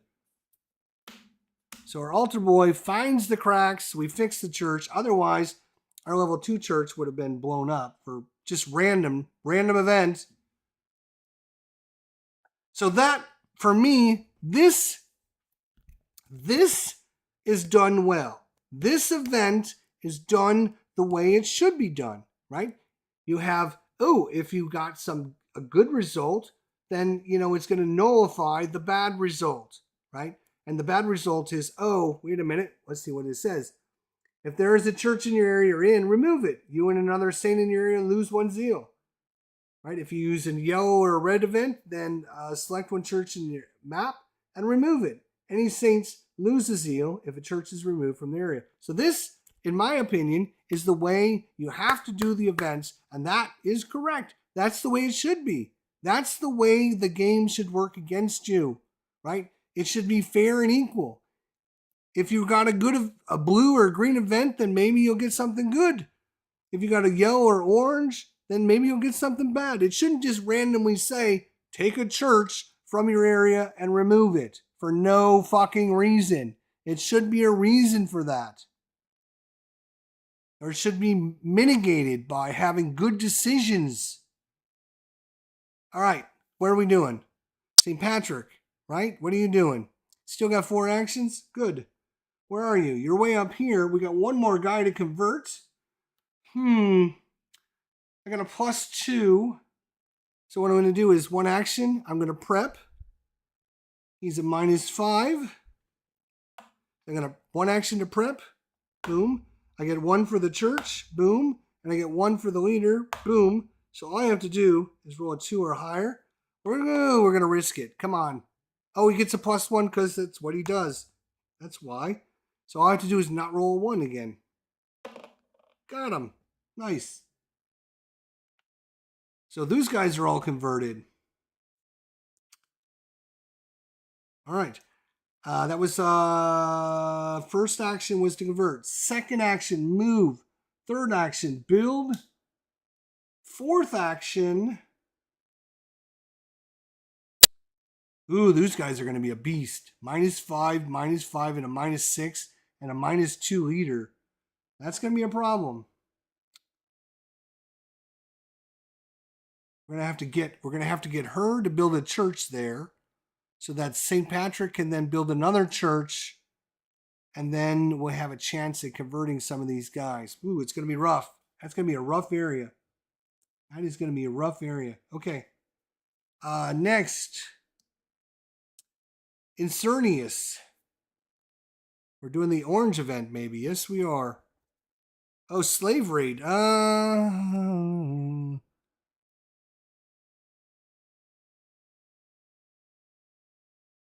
We could get rid of the slave raid if we wanted to. Let's see what we're doing. Orange event. Any saints lose one zeal for each flock removed from their area. Remove 2 people from Ulad.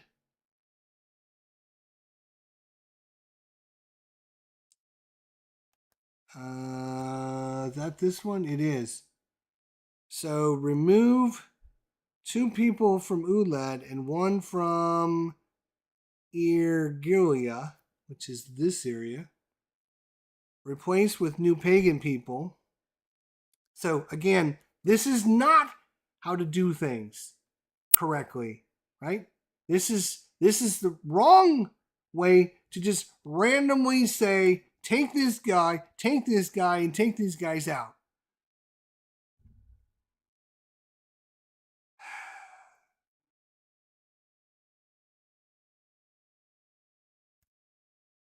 So, yeah. St. Patrick is going to use the letter to the soldiers of Herodias. Save this card. Discard it to ignore the effect of any fouling slave raid card. This is a slave raid card. Must be reshuffled in the draw deck. So this goes away. This gets reshuffled into this deck. Hopefully, never to be seen again. Get rid of it, says Meandering Mike. And Tim, I agree with that. That is nasty. And it's the brokenness of the card that's the problem. It's not if you're gonna do random removal of guys, right? And this is again where it's like I spent all these time converting guys, right? And then you just randomly say, oh no, flip them back over. It's like, no, what it should say is the chief a pagan or a Christian? If he's a Christian, then go to another area. Or, maybe have just the chief flip over or something. You just can't, like, randomly. It just makes no sense. I don't care if it happened historically. It doesn't make sense in this game mechanic wise. Like, why would my guys all of a sudden convert back? It just doesn't make any sense.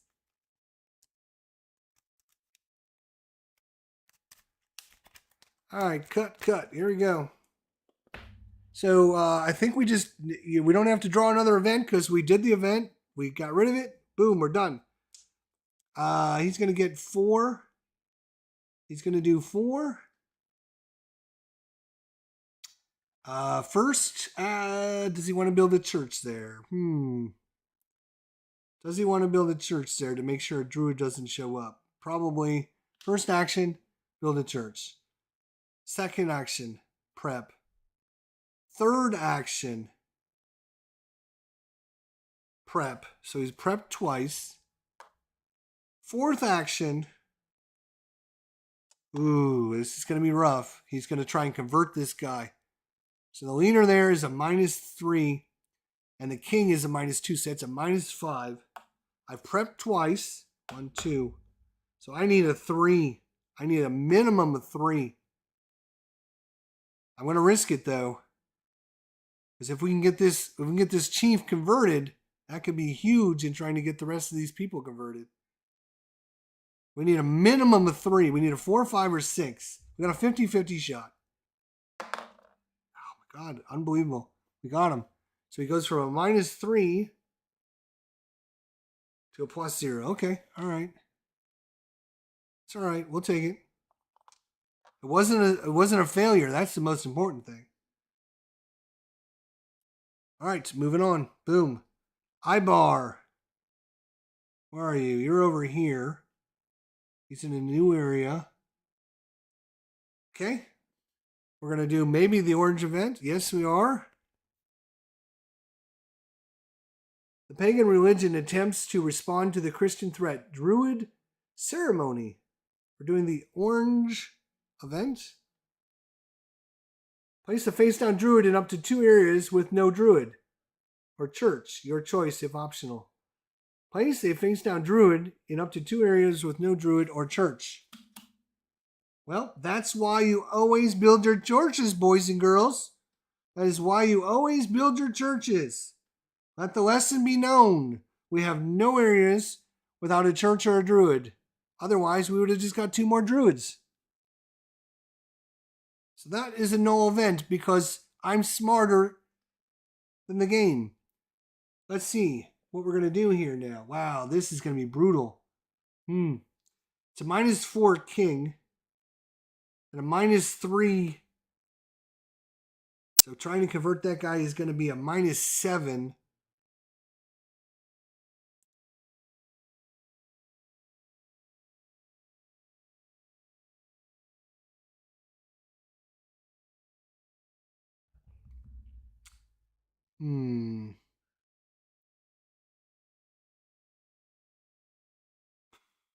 One, 2, 3. Oh, that would be brutal to do that too, man.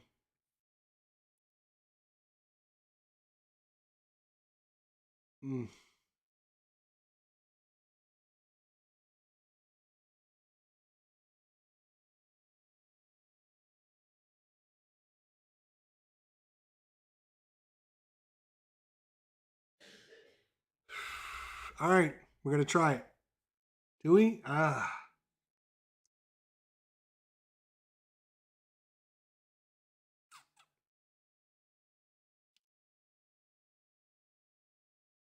Man, I'm just looking for the weak link, right? We got to find the weak link, and where it's kind of down here with this guy's a -2. This guy is also a -2.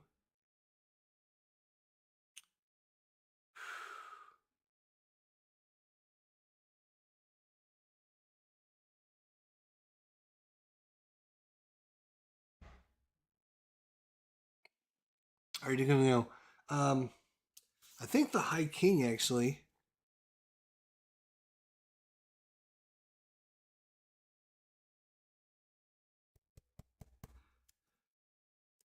The High King, right? All right, so first action, move.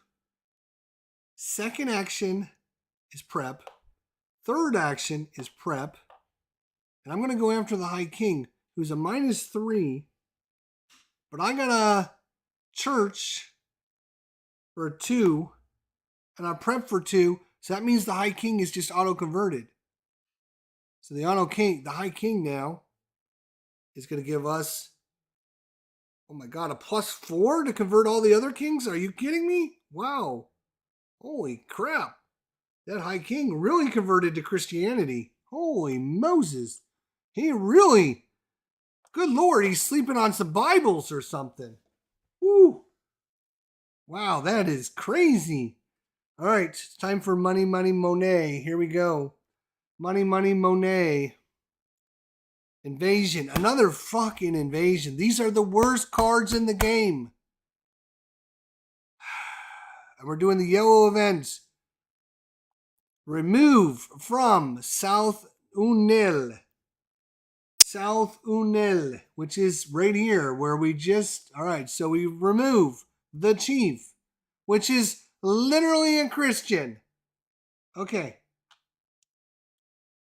Boom. 3 people. Replace them with pagan people. Are you kidding me? 1, 2, 3.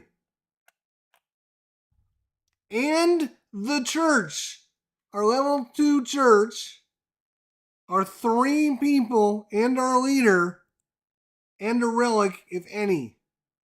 And any saints lose 1 zeal for each flock and church removed in the area, which is 1, 2, 3, 4. So congratulations, Mr. Ibar. You have taken 1, 2, 3, 4 damage. You're dead.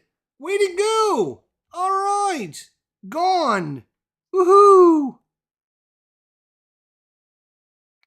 And it's all based upon random area with random stuff that happens. There's nothing I can do about this. There's no way to prevent it.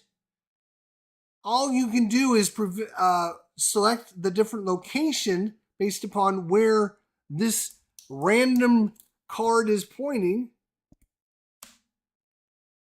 And instead, it could have been this area down here. So it was either here or it was here. And if it would have happened here, we only have a level 0 church. We have a non-converted chief. And we have 3 non-converted pagans. As opposed to the random area that happened up here, which happened to have a converted leader, 3 converted Christians,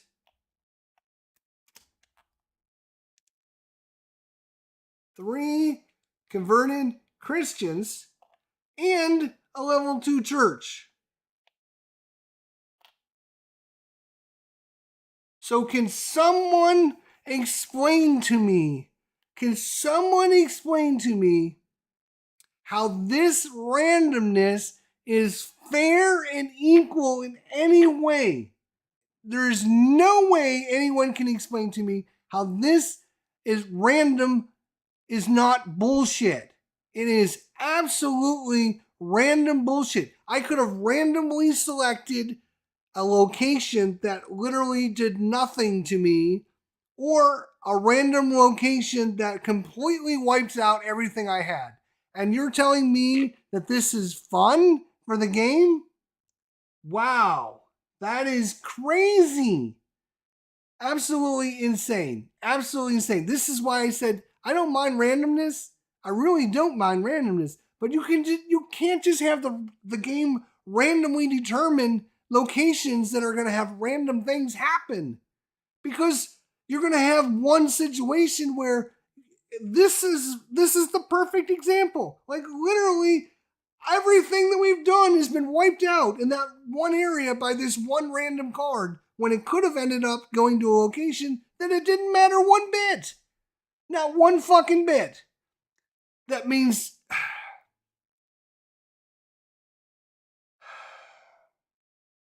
it's not designed right. There's a problem with the design of the game where the game just randomly says, take all this shit off the board.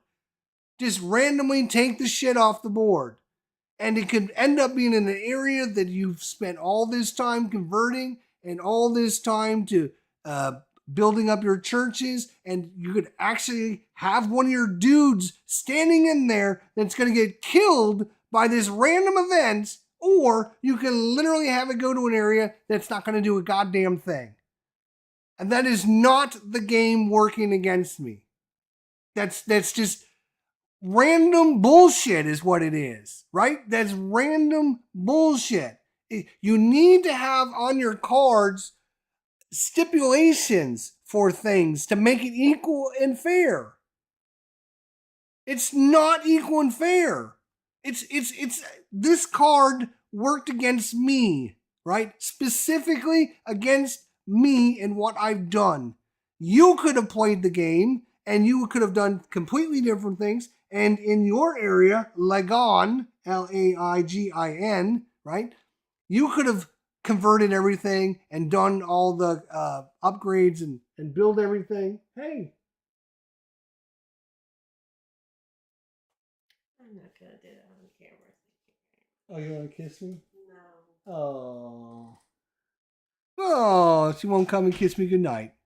Um, so in your game, right, you could have Laigin, right? You could have gone in there. You could have converted the chief in there. You could have converted all the pagans over to Christians, and you could have upgraded your church in that location. And when you draw this card, it does nothing to you. Now, how is that fair and equal for the players to play the game? It's not. It's random bullshit. One player is going, yay, it didn't do anything to me. And the other player is going, this card sucks. That's not fair and equal to the players playing the game. And that doesn't give them any kind of stipulations on how to mitigate and be strategic. It's all random bullshit. That's my problem with this game. We just talked about this 20 minutes ago when I stopped the game and I said, yes, I'm having more fun, but just wait and see what happens when these random events come up. This is what I don't like about this game. This shows and proves how broken it is.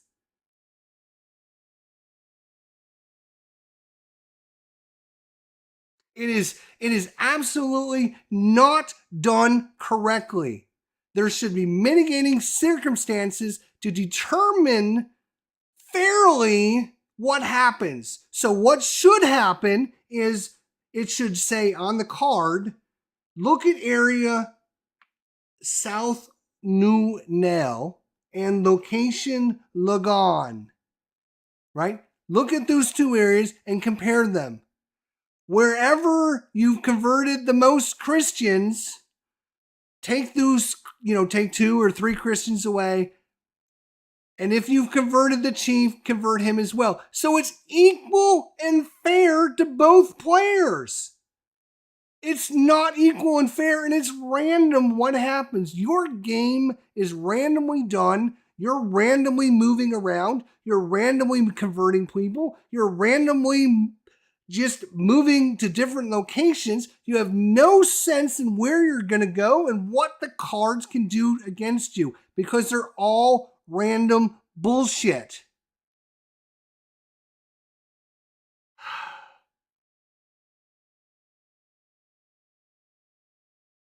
Things you should do, either positively or negatively, should have a consequence, either good or bad. This is random bullshit. I have gotten 3 of my 5 converted Christians and my leader that I converted and my level 2 church completely randomly wiped off the map by a stupid card. All because this little arrow pointed to this location. Otherwise, it would have been another area that I didn't convert anyone. I didn't convert the chief, and I have a level 0 church. I cannot make wise, interesting decisions for this game because the game randomly punishes players. That is bad game design. That's all I'm going to say. Bad game design. It does not matter one iota what I do because randomly the game can screw me or the game can ignore everything I did randomly. And that's not good gameplay. Dumb. I have a game, Banish the Snakes, for sale. If somebody's interested, if you didn't get this game and you want to try it, now you can get it for $20. Contact me because I'm selling it. I am not playing this game ever again. There's my email address, idgesturelive@gmail.com. You can get this game for $20. I'm selling it to you for $20 plus, I don't know, whatever it's going to cost for shipping, $10, $15, $16, $17, whatever it takes for shipping. If you're interested in Banish the Snakes, it's for sale. You can see it right here. This is all the pieces you get. It's already stickered. It's all ready to go. You get all the pieces. You get all the parts. I am never playing this game again. Ever. Never. I wanted to give this game a break. Mike was saying earlier, oh, Jester, he's got issues with this game, but he's having some fun. And I was having a little bit of fun. And that's because, like I said, the events were coming out fair and equal and interesting, right? But then I said, just wait. I know it's going to happen. I knew this was going to happen. I didn't know it was going to be this extreme, right? Where literally a card is going to come out and wipe out everything that I've done randomly. Or again, I could have went to Laigin, Laigin, and I could have converted everyone there, and I could have built my churches there, and I could have converted the chief over there, and then this card would have done nothing to me. Nothing, zero. It would have done nothing to me. So why am I incentivized to go to South New Nell as opposed to Laigin? Why? What's the difference? There is no difference. It's just random. That's what the problem is.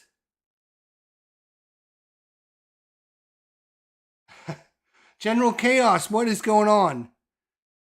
IDJ, I say you're right. Again, as always. I give you guys my honest opinion about everything. Good, bad, and ugly, right? It is the passion that I have to make and play the best things for you guys out there, right? And when I play these games and I see flaws, I tell you guys there's flaws. And when I play a good game, we just got done playing a good game. Where is it? It's over there back on the shelf. We just played Underwater Cities. Never played it before.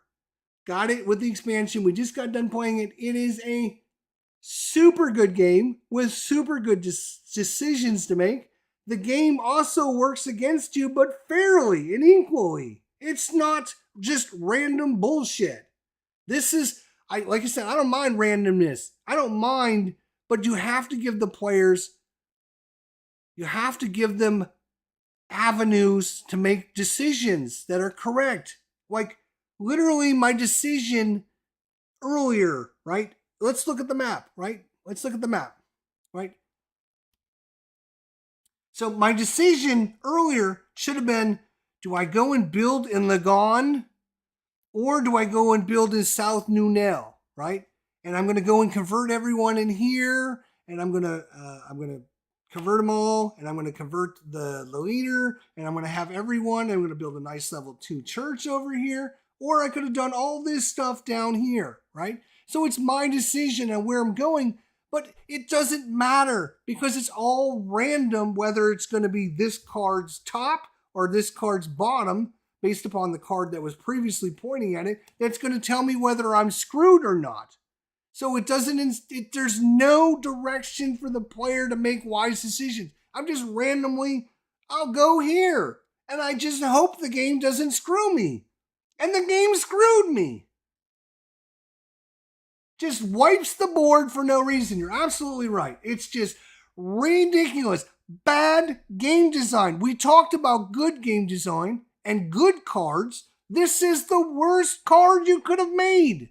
This card is broken. I said this before. I'm going to say it again. This card and its design is broken. And if the designer wants to come on and talk about it, I'd be more than happy to have a live stream and we can discuss it. Fair and open and equal. And you can give me your views. I know the designer went to Tony's live stream and watched Tony's stuff and commented on it. So I guarantee he came and watched mine until he saw my rant and then he left. Instead of saying, hey, I understand your points. Maybe what we should do is errata some of these cards and make it fair and equal for the players. He didn't do any of that bullshit because he's got no reason. It's bad game design. It's terrible game design, as a matter of fact. You cannot have just random shit happen to the players for no reason. And they give you no directions on, should I go to South Unel or should I go to Laigin to build all my stuff and convert all the people? It doesn't matter because the card randomly will come out at a random time to screw you over. That is not good game design. I just had the same problem with Metal Dawn, which is why I introduced the house rule I did for the channel playthrough on that.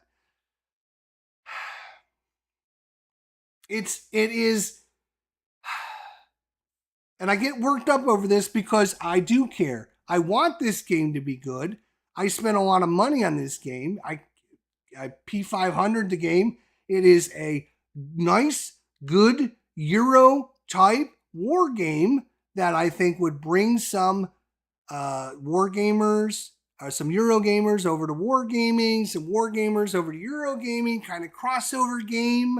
It's solo. I want it to be good. I want it to survive. I want people to play this game. I do not want to sit here and bash the goddamn game. People think I just want to come on my channel and talk about games and bash everything. And I get comments all the time. You're just so negative. You have nothing positive to say.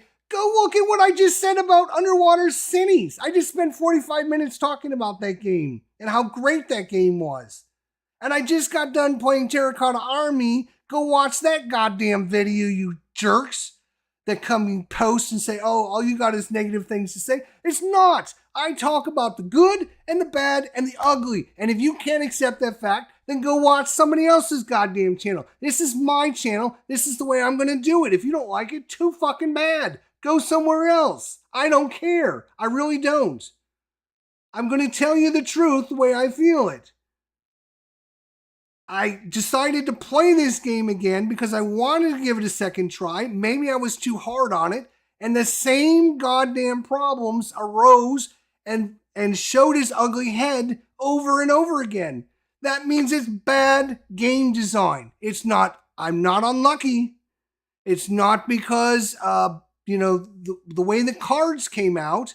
It's not because of the way what I did in the game. It's not because I didn't follow the rules. It's because the game is designed with bad card design.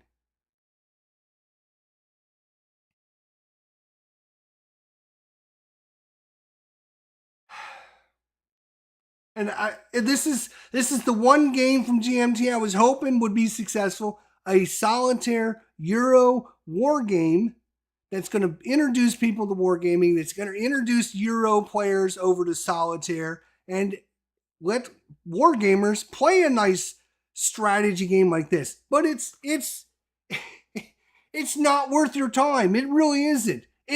You can have a great time with it, like Tony did. He can have a great time with it if you accept the fact that the game will randomly determine whether you win or lose. If that's fine with you, then you'll love this game. If you can accept that fact, the game will randomly determine whether you win or lose based upon random stuff that happens in the game. If that's your taste for games, then you go for it. You can buy this game for me for $20 right now.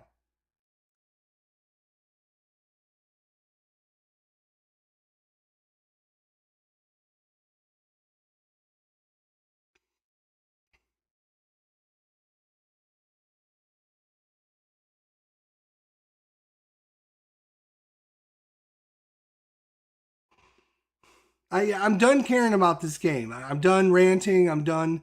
I'm just done. I'm over this game. So that's going to be the end of Banish the Snakes on the channel.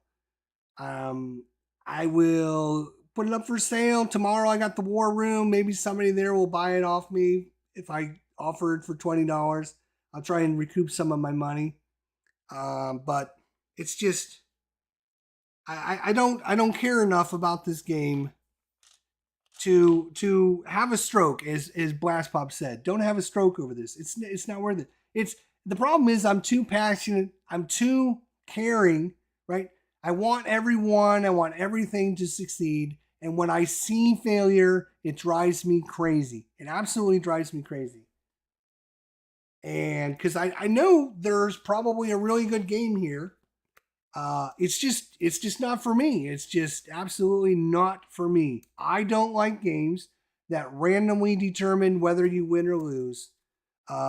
just on random, how the randomness of the game is going to determine whether or not I am going to win or not. And no, I don't enjoy games like that. So it's just not for me, I guess. It's just not for me. It's maybe it's for you. And I hope so. I just I don't see a point to this game. I really don't. It's just random going to random locations. You're randomly converting people. You're randomly converting druids. You're randomly converting people. You're randomly building churches. And what the design that I'm using is I'm going to the weak locations where they have the weak enemies, right? Because I don't want to go to the strong enemies yet. I want to go to the weak enemies, convert all those people, and then kind of work up the chain, right? So that's my strategy, right? So I have a strategy that I'm working on, and then just to have the game randomly go, yeah, okay, yeah, we're gonna take all these guys and randomly move them, and we're gonna randomly replace them, and we're gonna randomly just take all of your guys that you spent all those turns converting, and we're just gonna randomly make them pagan again, and we're just gonna randomly put new people in place. Oh, and if you would have chose a different location, then we wouldn't have done anything to your guys.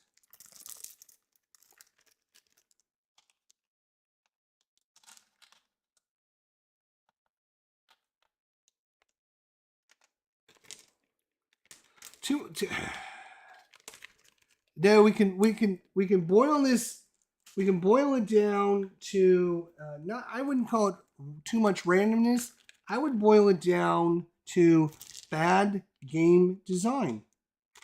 You cannot have a game work against the players and just randomly determine whether they're going to win or lose. It's not good game design. Randomly remove your level 2 church.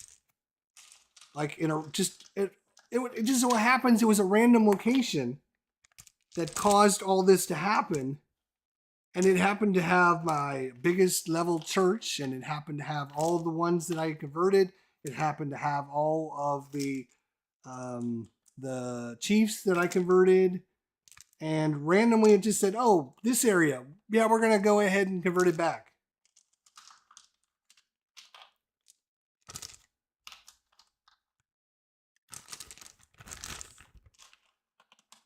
Maybe it's better as a multiplayer since this game is who gets screwed the most. So the fun is watching and finding out who is the most unlucky. Oh, that's a good point, General Chaos. Wow, that's a good one.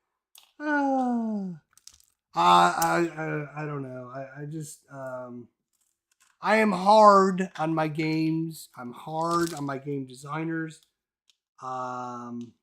And even games that I love, I'm hard on. And that's because I'm over. I get comments all the time from people, that you shouldn't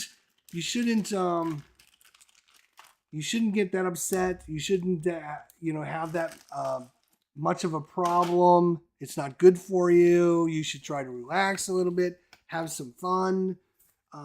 You should enjoy what you're doing more, and all that stuff. And I agree with all that, and I try. Good Lord, I try. I really, really try. But it's to the point where it's like it's a thing where when I see something, I have to call it out. I have to tell people. I have to scream from the top of the mountains because I don't want other people to feel cheated like I am cheated. I feel like I've been cheated out of a game. I've been cheated out of a good game because this is not a good game, and I spent all that money on it. And why should I have other people, I guess it's whether, should it matter what I say to other people? No, it shouldn't. You should try it for yourself, but you should, maybe give it a chance, give it a whirl, give it a try, and see if it's something for you. Because maybe it'd be your favorite game of all time, but not for me. I mean, we spent almost an hour and 45 minutes playing this. We got to a point, 15, 20 cards into the game, maybe not even halfway through the game, and the game basically just crapped in her face and said, "There you go." Randomly. Sorry.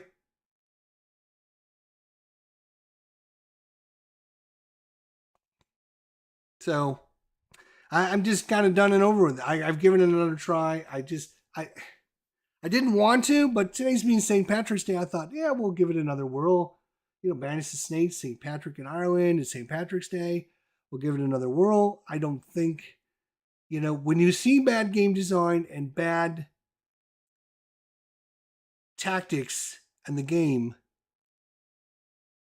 when you see that stuff, it doesn't matter how the cards come out. It doesn't matter the dice rolls. The game is going to still screw you over because it's just designed wrong. It's just, in my opinion, it's designed badly. Yeah, I'm gonna go get some ice cream right now, as a matter of fact. So, I'm gonna go to Board Game Geek. I'm going to log my play of Banish the Snakes because that's what I'm doing now. I'm keeping track. We just played Underwater Cities on 316, right? Yes. So we're going to do Banish the Snakes. We're going to Banish the Snakes, and we're going to say log plays on the 17th save. I would have loved to have this game be good. I would have loved to have it because in every St. Patrick's Day, just like on Elections Day, every Elections Day, what do I play? I play 1960, The Making of the President, because it's Election Day, right? I would love to have a game that's based upon St. Patrick in Ireland, so every St. Patrick's Day, I could play it. No, I can't. I would love this game to be successful. I would love to love this game. I just can't. I just cannot. I just hate it. Oh my God, I just hate it so bad. I just don't like my number 2 game of all time is Arkham Horror 2nd Edition. My number 2 game of all time, which we'll be getting to sometime down the line. We're going to do our top 100 games of all time. Spoiler alert, probably my number 2 game of all time is Arkham Horror 2nd Edition. And people say, well, how can you like Arkham Horror 2nd Edition, right? But you don't like Banish the Snakes. You got the same random bullshit that's going on in Arkham Horror. And I say, no, it's not. It's absolutely done the correct way in Arkham Horror, and we can do a comparison. Like, when the cards come out, when the game works against you, right? 9 times out of 10, the card says, place a token on here at the end of each round. And if there's 5 tokens on here, then the Ancient One arrives and everyone dies. It doesn't, you just don't flip up a card and it says, the Ancient One arrives, you die. It just doesn't do that. It tells you ahead of time. It lets you prepare. It lets you analyze, and it lets you make decisions to kind of mitigate or get around the situation that they've thrown at you. That's what this game needs. It needs a way to, this event is coming up, and I'm going to get screwed in a couple turns if I don't, how am I going to get these things unconverted? Oh man, how am I going to do that, right? But this game doesn't do that. It should give you a location, and it should say, in 3 turns, everyone there is going to switch back to pagan unless you've converted the king to Christianity or something like that. That way the players have direction to do things to mitigate how the game is working against them. Not just, take the king, take the chief, and take 3 or followers and the church and put them back in the box and replace them with pagans. And by the way, if your guy's standing there just randomly, he takes 1 point of damage for every guy and church that you removed. That's just random bullshit.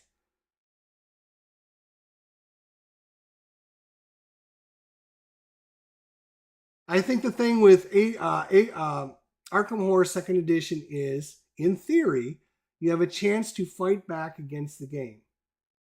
Although Azathoth does that, where it just ends. Yeah, well, Azathoth, if he awakens, right? If he awakens, the game ends and the players just die, right? But the game just doesn't have him awaken for nothing, right? You have to go through the game to do it. It's not just like draw a card. Oh, the Ancient One awakens, you're dead, right? You know going in what's going to happen. You know going in, if this guy awakens, he's going to die. You're all going to die, but this guy awakens. You know that going in. This game, you have no idea where things are going to happen, when they're going to happen, how they're going to happen. And I'm done. I'm done talking about this game, never to be spoken about again until probably tomorrow during the War Room, because I'm sure Tony and Ruff are going to watch this video and they're going to be like, boy, you didn't like Banish the Snakes, did you?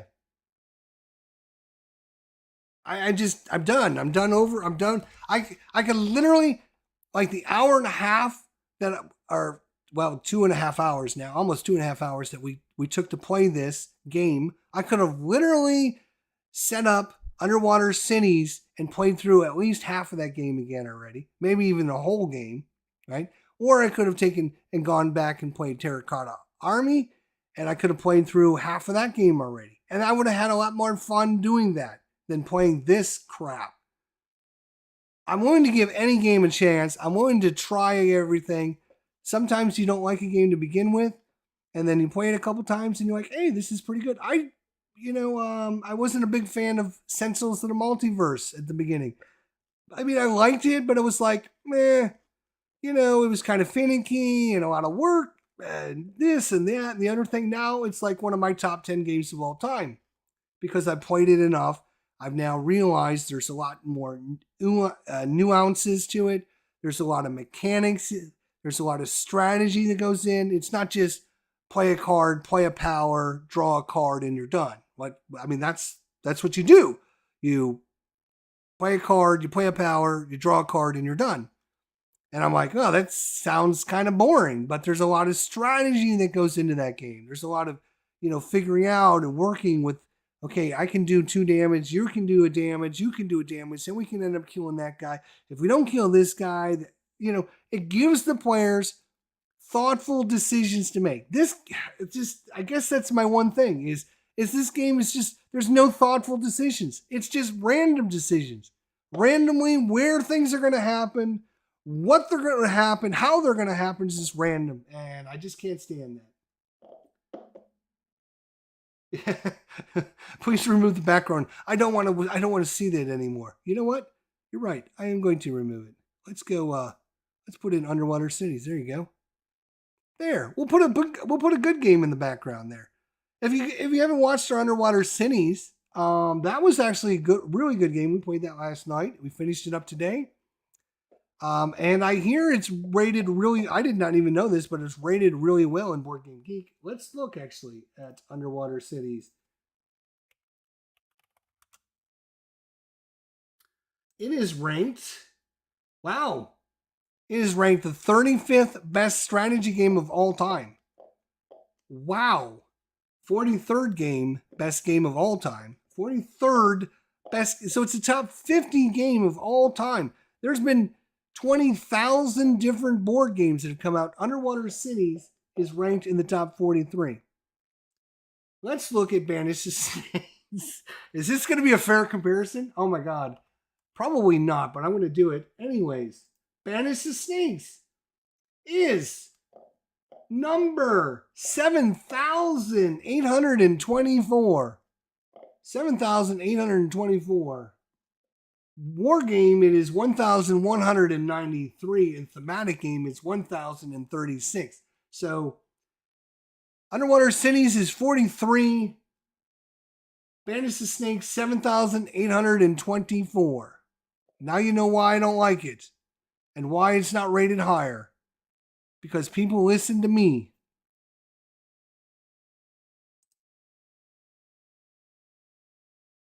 So yeah, 40. I think, what did it say? 46. Is that what it was? 43rd overall.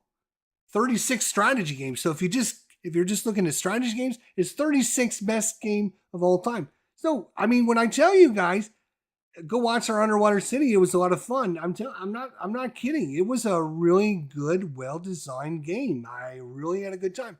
Terracotta Army, really good, well designed game. Really good decisions for the players to make. And yeah, it was a lot of good. What else have we played this month? Let's look at our.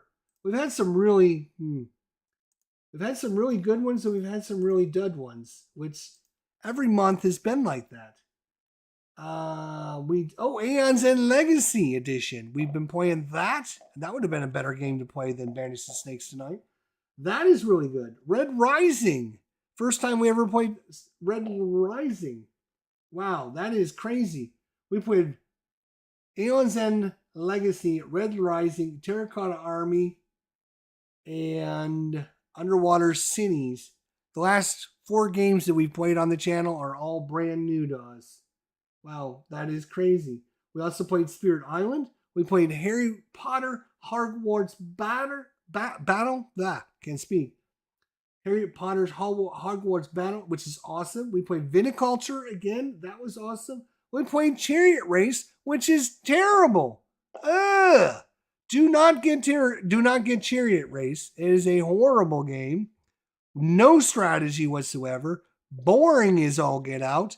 And completely luck driven by just rolling the dice to determine what you get. Ugh. Then we played Tabanusi, Builders of Ur. Great game. So we've had, again, every month it seems like we go through this up and down cycle where we play some really good games and then we play some really dud games. This month we played Chariot Race, which was a complete dud, and Banish the Snakes. And actually, I'm going to talk bad about something that I don't normally talk bad about, and that was Spirit Island. I love Spirit Island. One of my all-time favorite games. At least I thought it was. The last couple of times I played it, I just did not have any fun. Any fun whatsoever. I don't know if it's the spirits that I chose, if it was the situation I chose. I had no fun playing Spirit Island. So it was probably in the top 5 games of all time for me. And it's dropping like a ton of bricks. I don't know. The last couple times I played it. I've played that game probably 20 times so far. The first 10 were awesome. Then the next 5 were okay. And now the last 5 are kind of like, I don't know. I don't know if I'm just done with the game. I've been trying new spirits. I tried solo with just 1 spirit. I've tried dual handing with 2 spirits. I just haven't had, it just seems like it's just too much work. There's just too much, there's not enough, fun for the game, right? Like interesting things that happen. It takes forever to set up, and then, there's just a lot of things going on.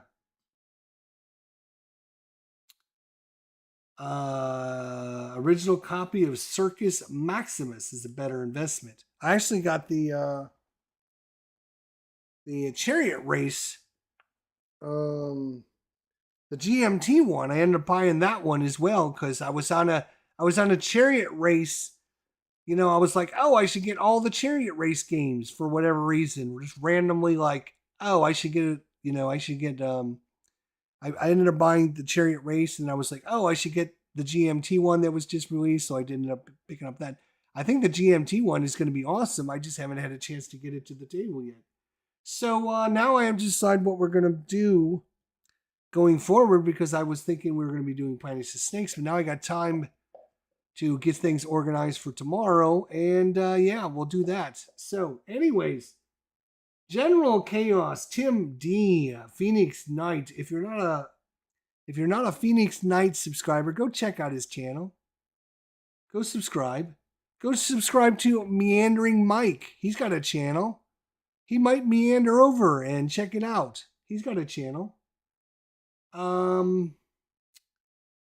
Blast Pop has got a channel, even though he doesn't like post anything anymore. General Chaos. Do you have a channel? General Chaos? I can't remember if you got a channel. Anyways, who else am I? I mean, we had a lot of people. We had Will GM for Food. We had Braun showed up. We had Dale the Casual Gamer. We had David. We had a lot of people showing up earlier until I started going off and ranting again. A lot of people leave. Dwayne was also here. Sorry, I must have missed Dwayne. Sorry, Dwayne. Thank you for reminding me about Dwayne. All right. Sorry, guys. I mean, I need to. Oh, there's Dwayne. Hey, Dwayne. Good to see you, buddy. Dwayne just comes for the rants, I guess, because every time he shows up, for some reason, I'm having a cow. I'm having a cow, and it's not my fault, people. It's not my fault. Literally, people think I do this for like a living. Is all I come on and sit here and yell and scream and bitch and moan and rant and go on and on and on and on, right? People, I swear, I get these messages all the time from people. Every time I watch your videos, all you're doing is ranting and ranting. Like, seriously, like the last 4 days, we've played some of the best games ever, and I had nothing but positive things to say. I haven't ranted and raved one time. Not one time in like 4 days. I've been positive. I've been super nice. I've been talking about all the good things. I've been telling people check this game out, how much I love these games. I mean, literally for like 4 or 5 days. But then you watch, people will go and complain on this video. I can't believe you don't like Banish the Snake. What's wrong with you? Why are you this way? Why all you do is complain? Like, literally, go watch some of my other videos. Go watch like the last 5 videos that I've done. I did not rant and rave one time that whole time. And when I was playing Underwater Cities or Terracotta Army, I was having such a great time. I don't just sit here and bitch and complain and moan the whole time. I don't. It's just when Dwayne shows up, I do. Oh yeah, Tony and Patrick's Combat Commander should be awesome. Should be awesome event.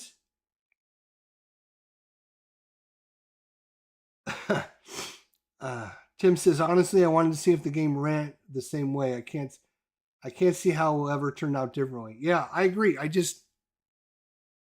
For Banish the Snakes, I just don't see any way that randomly you could have a great game, and randomly it might be perfect, and the cards might come out, and the cards might not screw you, and you can have a great time. And if that's your kind of game, then you go for it.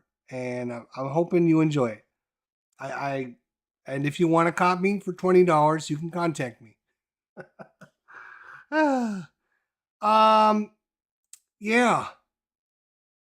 So I need to come up with a list of what we're doing next, and we'll do that next time. Thanks for watching, guys. Have a good night. Don't forget to tip your waitresses on the way out the door, and don't forget, we'll see you all down the line. Until then, my friends, take care.